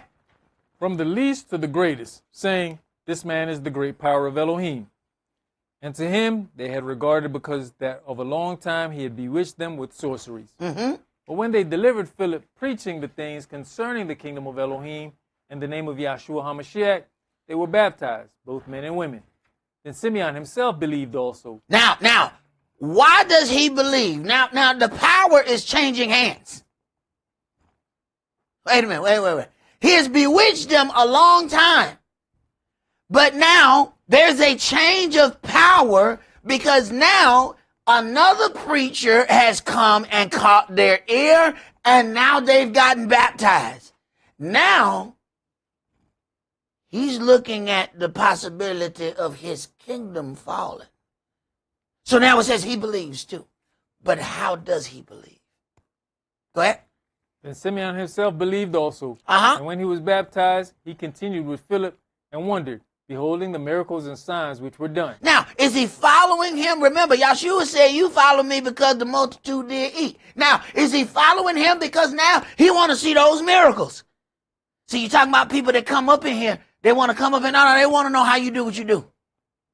I mean, he ain't all that. Most of them come in here and say, man, I figured he would be bigger. Shut up.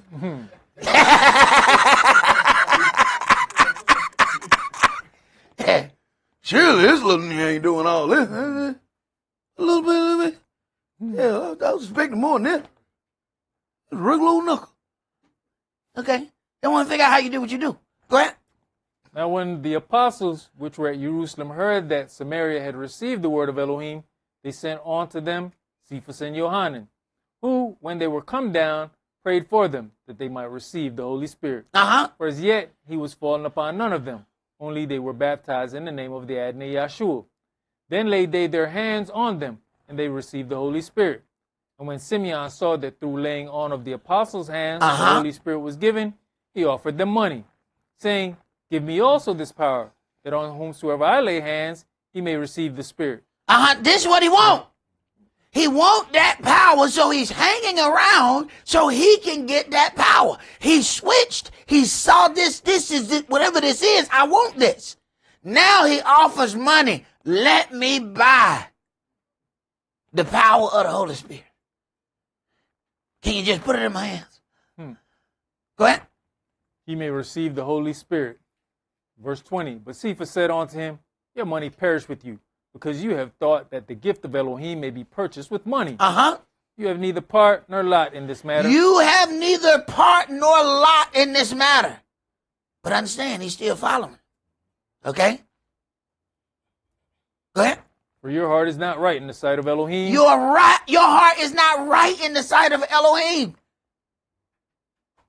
He wants to buy the gift of the Holy Spirit. But this is the same one that they all exalted. And he trying to buy because he will no longer be able to use that sorcery to bewitch those people. Now he needs the gift of the Holy Spirit. Now he's trying to buy the power of the Holy Spirit. So it may look to others that he has joined in. No. He's looking for another way to bewitch these people because the old way is no longer going to work. So he comes around, but not because he really wants to be down. He needs to find another way to get these people under him.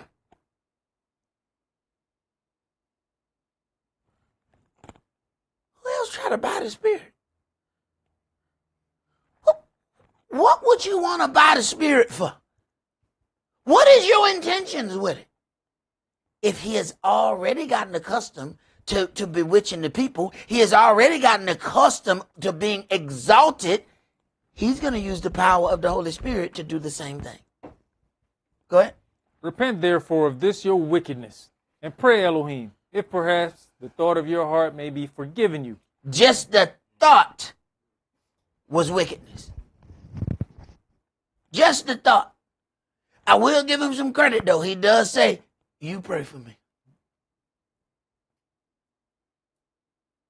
See, he confused in this. He has tunnel vision. He know what he want, but he's got some strange ways in going out to get that. Let's go and deal with another part of this. Let's go to Deuteronomy chapter 19. We're going to set forth what's supposed to be done, and then we'll go into Deuteronomy 19, and let's read, start at verse 15.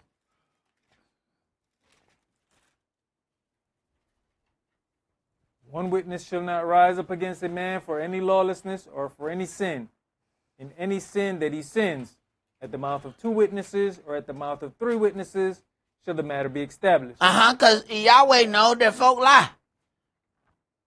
Yahweh also know that folks just have issues with one another, and that way one person can't just come up and cause somebody to be stoned to death. Go ahead. If a false witness rise up against any man to testify against him that which is wrong, then both the men between whom the controversy is shall stand before Yahweh, before the priests and the judges, which shall be in those days. And the judges shall make diligent inquisition. And, behold, if the witness be a false witness, and has testified falsely against his brother, then shall you do unto him as he had thought to have done unto his brother. And all you have to do is just wait.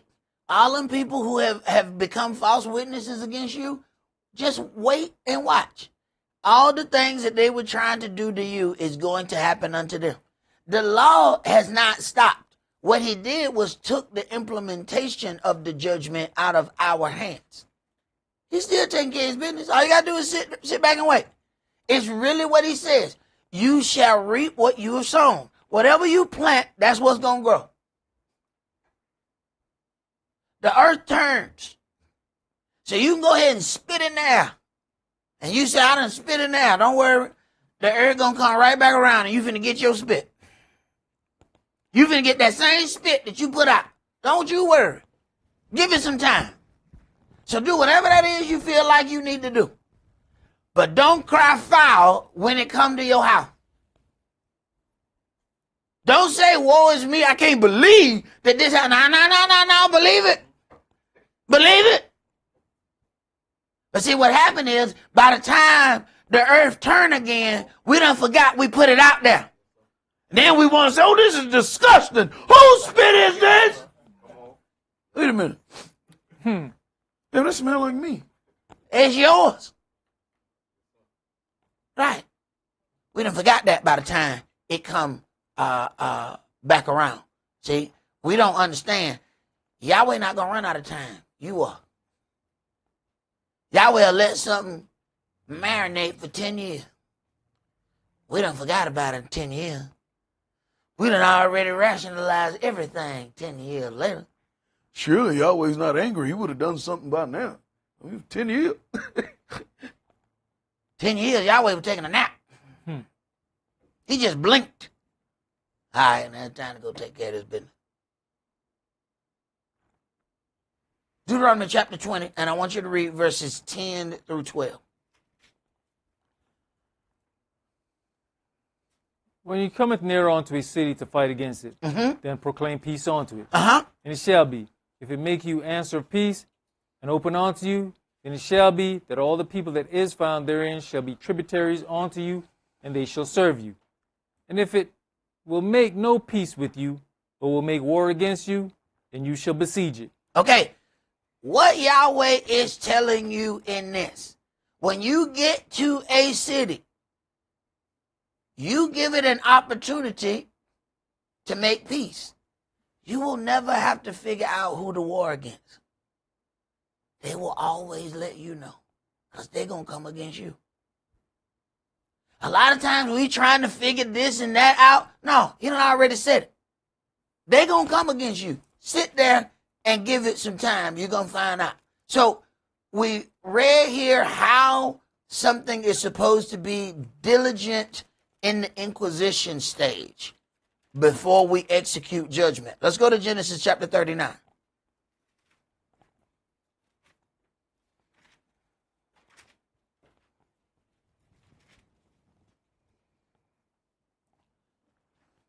Genesis 39, and let's start that at verse 1.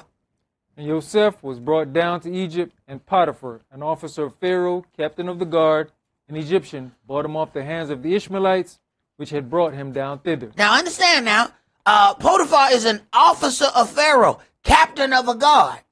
So this is a manly man.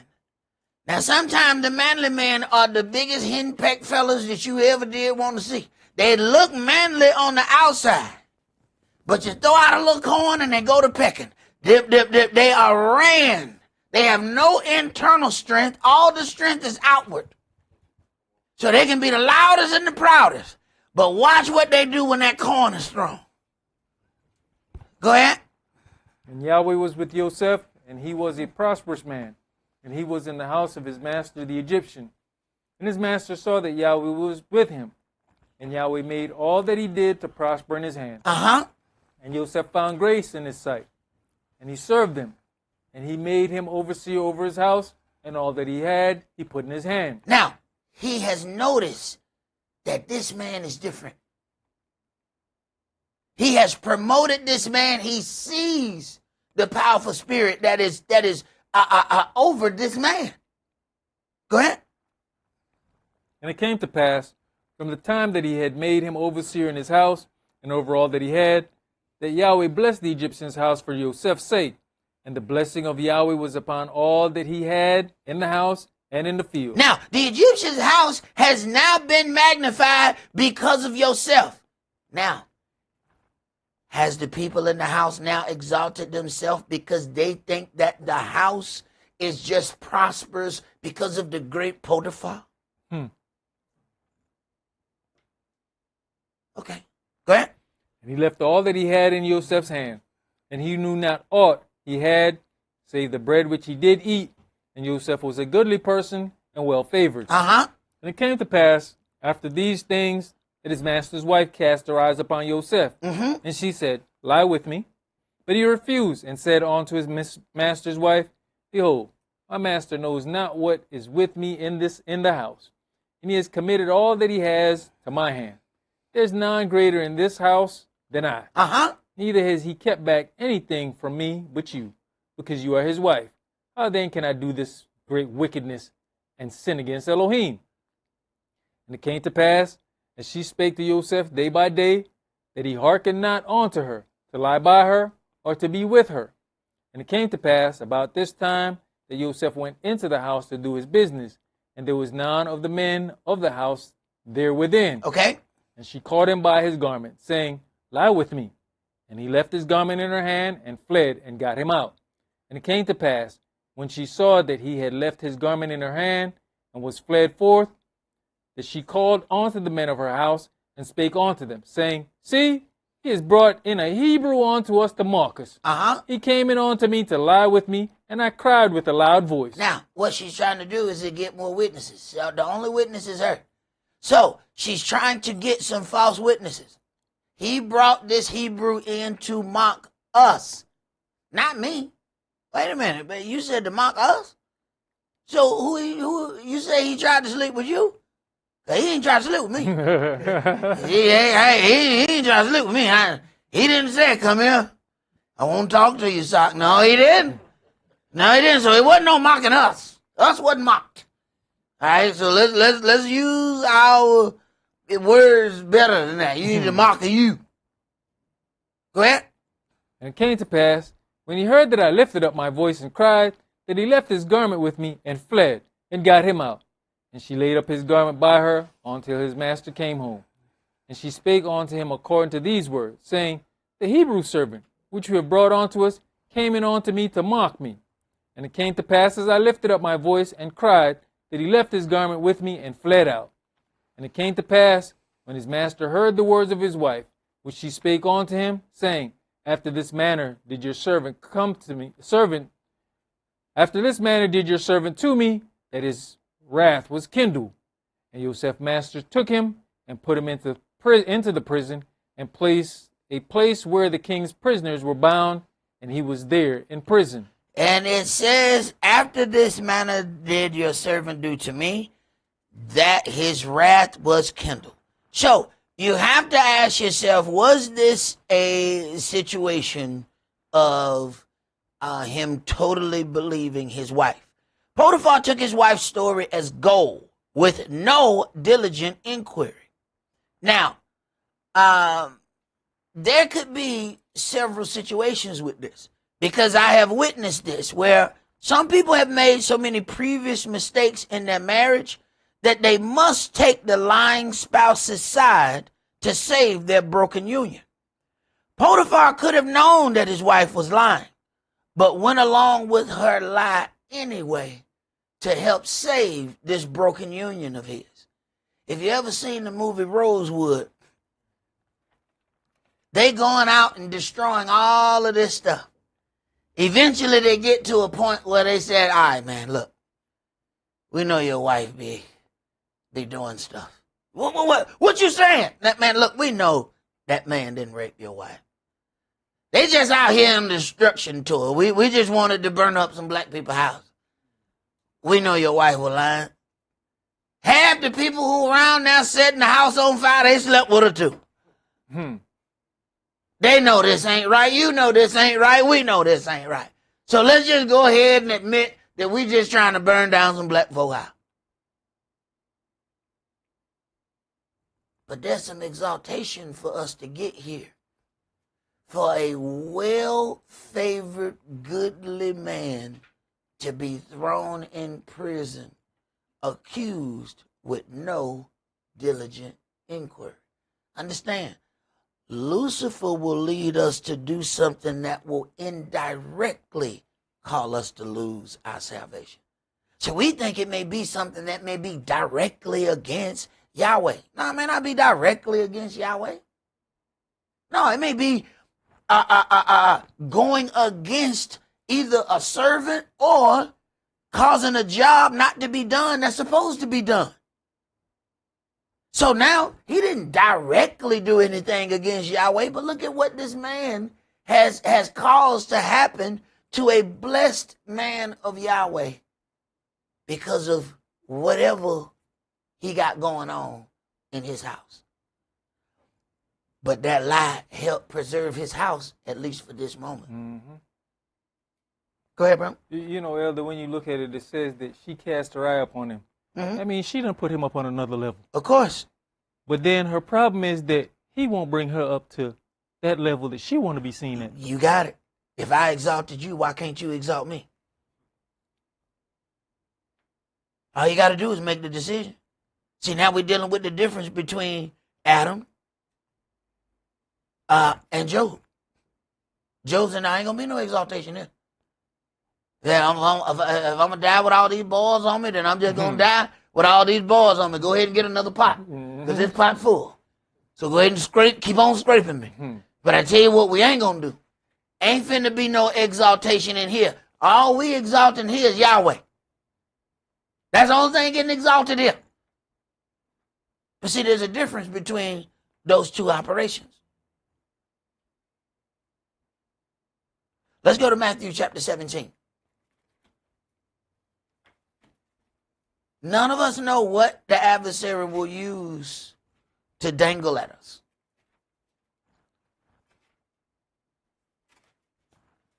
But we must remember, he said, "It is given unto me, and I give it unto whom I will.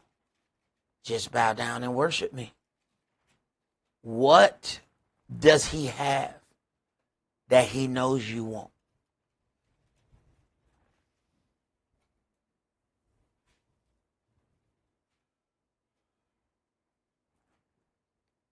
What does he have? Because he got everything.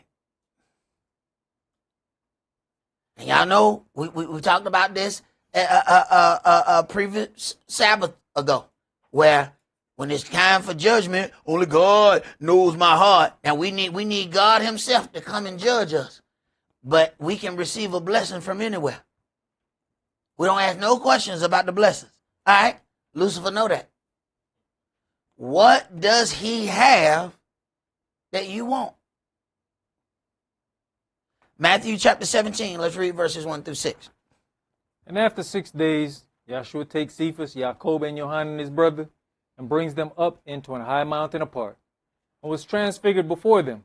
And his face did shine as the sun, and his raiment was white as the light. And behold, there appeared unto them Moshe and Elias talking with him. Then answered Cephas. Now this the rock of the church now. Okay? Go ahead. Then answered Cephas and said unto Yahshua, Adonai, it is good for us to be here. If you will, let us make here 3 tabernacles, one for you, one for Moshe, and one for Elias. While he yet spake, behold, a bright cloud overshadowed them, and behold, a voice out of the cloud which said, This is my beloved Son, in whom I'm well pleased. Hear you him. Hear you him. Go ahead. And when the disciples heard it, they fell on their face and were sore afraid. So, Yahweh said it with his chest there. They were so afraid their faces hit the ground, but it seemed like they were making a good request. Let us make here 3 tabernacles. You realize then you have now exalted the servants to the same place where Yahshua is. You have now exalted them and put them on equal footing with his son. Doesn't sound evil, do it? Let us make 3 tabernacles. It was evil. Now, who got into Cephas and led him to say something that sound good, but really has something demonic in its design? Because what it's designed to do is to eventually dethrone Yahshua. Step 1 is put them all on equal footing. Now understand something. All right? Who the folks he mentioned? He mentioned Moshe, Elias, and then Yahshua. All right. Let me tell you the game. Who can present something that Elias did wrong at all? You realize Yahshua just failed already. They got schisms. You got people who didn't like him. They're going to pull these things. Wait a minute. Now you can pit the one against another. Why? Because you started them on equal ground. You put them equal to one another. Now, if you talk about some of the individual struggles of one individual, but don't talk about the struggles of the other one, now one of them has decreased. Now you got other tabernacles above the tabernacle of Yahshua. But that's going to be in step 2. That's not going to be in step 1. Step 1 was putting them all on equal footing. Yahweh already knew step 2. He said, Cephas, Satan desires to sift you like wheat. How is he sifting it? How do you sift something? It's slow. It's slow. It ain't just, you don't just get the whole flour and just dump it in the bowl like that. No. It's all over. No. So he gonna work at you that finely tuned. So here we go. Let us build here 3 tabernacles. Oh, you trying to exalt these other individuals. Now this is where it gets even more confusing. The individuals that he's talking about are very good individuals. This confuses us even more. Because we will take a good person, but we push them up to greatness. They don't belong in greatness. Let them stay where good is. You push them too far. Are these Moshe, Elias? Very good individuals. Top notch. Understand who the individuals he mentioned. Now I need you to understand something. These are individuals who were exalted. What happened with Eli? He's transfigured, taken up.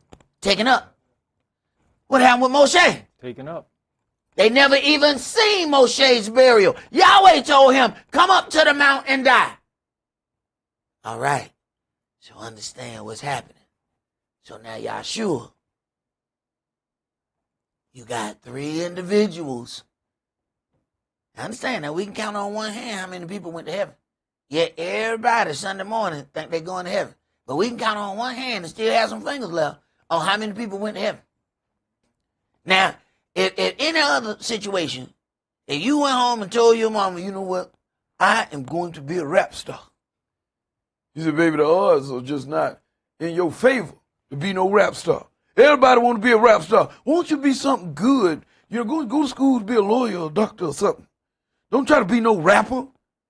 Your chances of making that is slim to none. But mama, you said you were going to heaven. And I'm counting how many people went to heaven. Mama, it don't look good for you. Now, you told me that my choice wasn't good because the numbers didn't work. Mama, I'm telling you, it don't look good. And mama, I talked to auntie, and she told me some of the things you did. And I'm telling you, you ain't better than Moses, Elijah. Oh, Yahshua, I'm trying to tell you, mama, you're not going to make it. So if this is your goal in life, mama, you're going to fail. So I think I got a better chance of being a rapper than you got at going to heaven. Because I can count more than 3 rappers. Okay? Easily. Start counting how many people went to heaven, mama. Right. But see, when you exalt a lie so high, the lie don't even have to make sense no more. Why? Because it is exalted above making sense. It doesn't have to make sense. You have exalted it above sense. Right. Go ahead, Pri. You know, Elder, at that whole saying of he's seeking to sift you like wheat. You mentioned the sift, and it's the smallest of particles that make it through the sift, through the sifting process. And you go right back to where it says a little leaven leavens the whole lump. The lump don't make it through the sift. You got that right. So he's just looking for that smallest little particle. Smallest. To throw you off track. That's all he needs. Let's go to 1 Samuel chapter 2. He don't need all that stuff.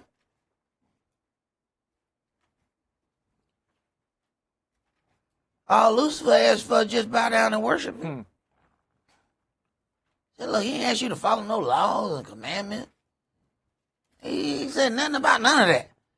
He didn't say you had to do no dress code. You ain't got to do none of that. Look, just bow down and worship me, and I'm telling you, I give you all. I just need to be better than Yahweh. So exalt me, and then I'm going to go to Yahweh and tell him how you exalted me. Now, you think about how to aggravate the jealousy. Imagine somebody say, oh, man, I tell you, man, you still be talking to Keisha? Boy, she was over here singing my name the other day. Yeah, she was. Boy, she said, oh, praises and glory to that man over there. Oh, yeah. So after Lucifer get you to step out of line, he can't wait to call Yahweh and tell him. Now you get it. He can't wait to call him and tell him. Yeah, your servant was over here, boy, I tell you. Boy, they made me feel so good, all the wonderful things they said about me. I said, you better go home because Yahweh only coming home from work. Oh, okay. So you already activated his jealousy, and then Lucifer gonna multiply. All right. Go ahead, priest. 1 Samuel chapter 2, let's read verses 27 through 30. And there came a man of Elohim unto Eli, and said unto him, Thus says Yahweh, Did I plainly appear unto the house of your father when they were in Egypt in Pharaoh's house? And did I choose him out of all the tribes of Israel to be my priest, to offer upon mine altar, to burn incense, to wear an ephod before me? And did I give unto the house of your father all the offerings made by fire of the children of Israel? Wherefore kick you at my sacrifice? And Why at mine do offering, you kick at my sacrifice? Go ahead. which I have commanded in my habitation, and honoreth your sons above me? And you honor your sons above me. What happened? He says, wait a minute, you exalted your sons above me. There's so many ways that the adversary can use to cause a schism between us and our God. He says, you elevated your sons. You have exalted them above me. Go ahead. To make yourselves fat with the chiefest of all the offerings of Israel, my people. Wherefore Yahweh Elohim of Israel says, I said indeed that your house and the house of your father should walk before me forever. But now, I repent. The last thing you want is for Yahweh to repent on something that he's already given you. I have said that this shall be your end. But you know what's worse is when we get something and then it get taken from us. We be better off, we'll never get it. But when we get something, let me tell you something. Now, if you done rode in a fine automobile and you got to go back to the bus or a hoopty, I'm talking about a real hoopty, like all the smoke from the outside come on the inside. You got to let down the window because you choking. People saying, what you smoking in there? Oh, no, that ain't me. That's the car. Let me tell you something. It's a different ride. Now, if you ain't had nothing but a hoopty, you can handle it. But once you get a fine automobile, that next ride, boy. Okay. Go ahead. But now Yahweh says, Be it far from me, for them that honor me, I will honor. Them that honor me, I will honor. You exalt something else, I'm going to make you serve it. This is going to be your punishment. Oh, you exalted it? Go ahead and worship it. We don't even see that's the punishment. Now, everything we do is about that. Why? Because you exalted it, and now he's making you serve it. Go ahead. And they that despise me shall be lightly esteemed. All right. Let us hear the conclusion of this matter. Let's go to Psalm 99.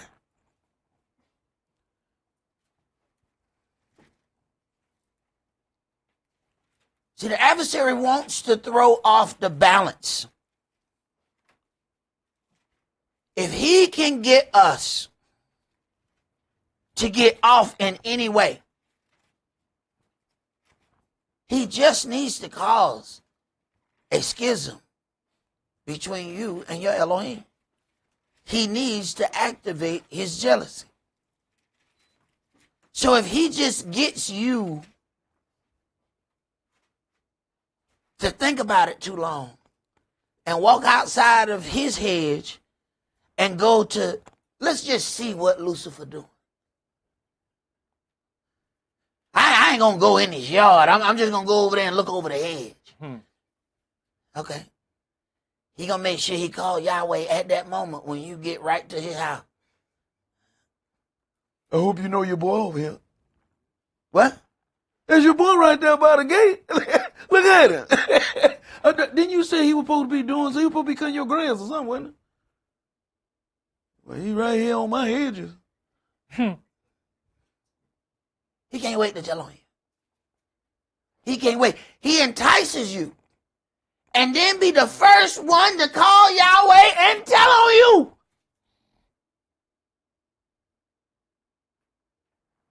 Psalm 99, let's start at verse 1.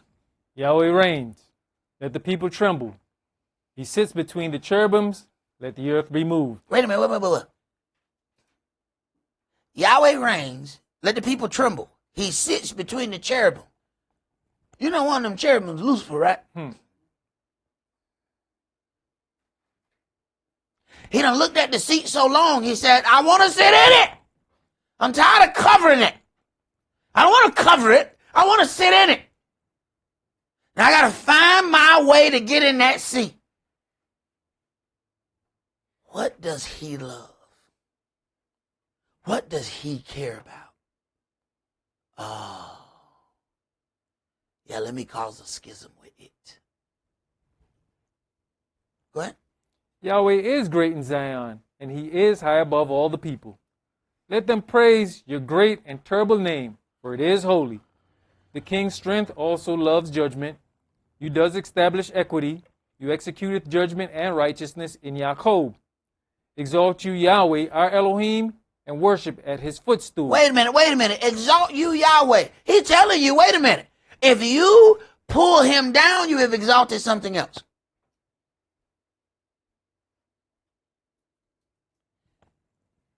What is the order?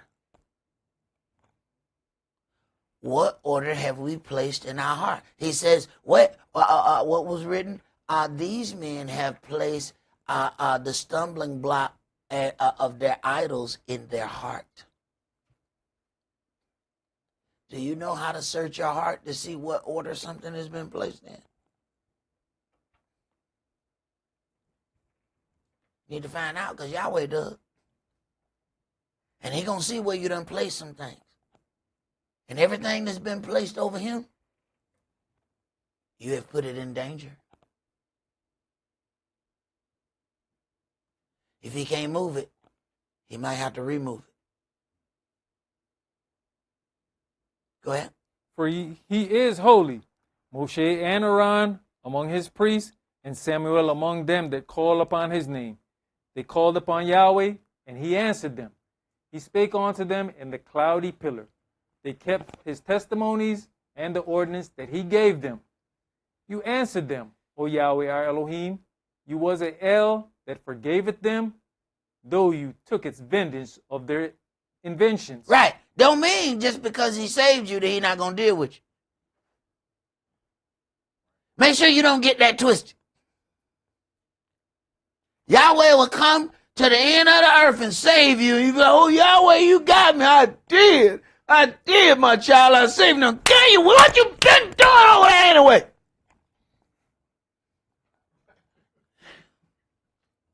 What? Go ahead. Exalt Yahweh our Elohim. But you see, Elder, that's what's missing. That's what we dealt with. So when you look at how our parents dealt with us, it was, I guess you got to say, heavenly love. Most definitely. But now you get locked up, you deal with something like that. So not only have they disconnected us from our children, they've disconnected us from holy things by putting that stumbling block in the way. Man, their whole aim was to disconnect us. Telling us that, you know what I'm saying, if you were a good parent, you don't whoop your kids. So now we want to put every kid in timeout. Now we want to tell them, you know, this or that. Now all of a sudden whoopings done went extinct. You got to get whoopings at the discount store. They're not even in the regular store. They're at the flea market. What happened? Oh, they done ran out. This newfound situation. You can't do that. Yeah, but they waiting to punish your kid. Matter of fact, they got a school to prison pipeline that they can't wait to put your kid in. But you don't want to whoop them. Don't worry about it. They're gonna punish them when they get them in that jail. But see, now we done been convinced not to do these things. You better do it before they do it. And they're going to be working for 25 cents an hour when they get them in there. Have to pay for everything. Oh, you got to fight? You got to pay. Oh, you need to go to the doctor? Oh, you got to pay. Oh, you need such and such? Oh, you got to pay. Wait a minute, where am I going to get all this money from? I'm in jail, by the way. Oh, well, we got a factory right down there. Well, you can work off all these quarters. Right. How convenient. Go ahead. Verse 9, exalt Yahweh our Elohim and worship at his holy hill. For Yahweh our Elohim is holy. Exalt you, Yahweh. Anything that we exalt, we are putting it in jeopardy of being dealt with by Elohim. He is a jealous Elohim. Yahweh, whose name is jealous. You either put something in the right place of where it's supposed to be, or you have put that thing in danger. And if you love it, why would you put it in danger? That's all that we're going to do for today. Remember the Sabbath to keep it holy. Shabbat shalom. Shabbat shalom.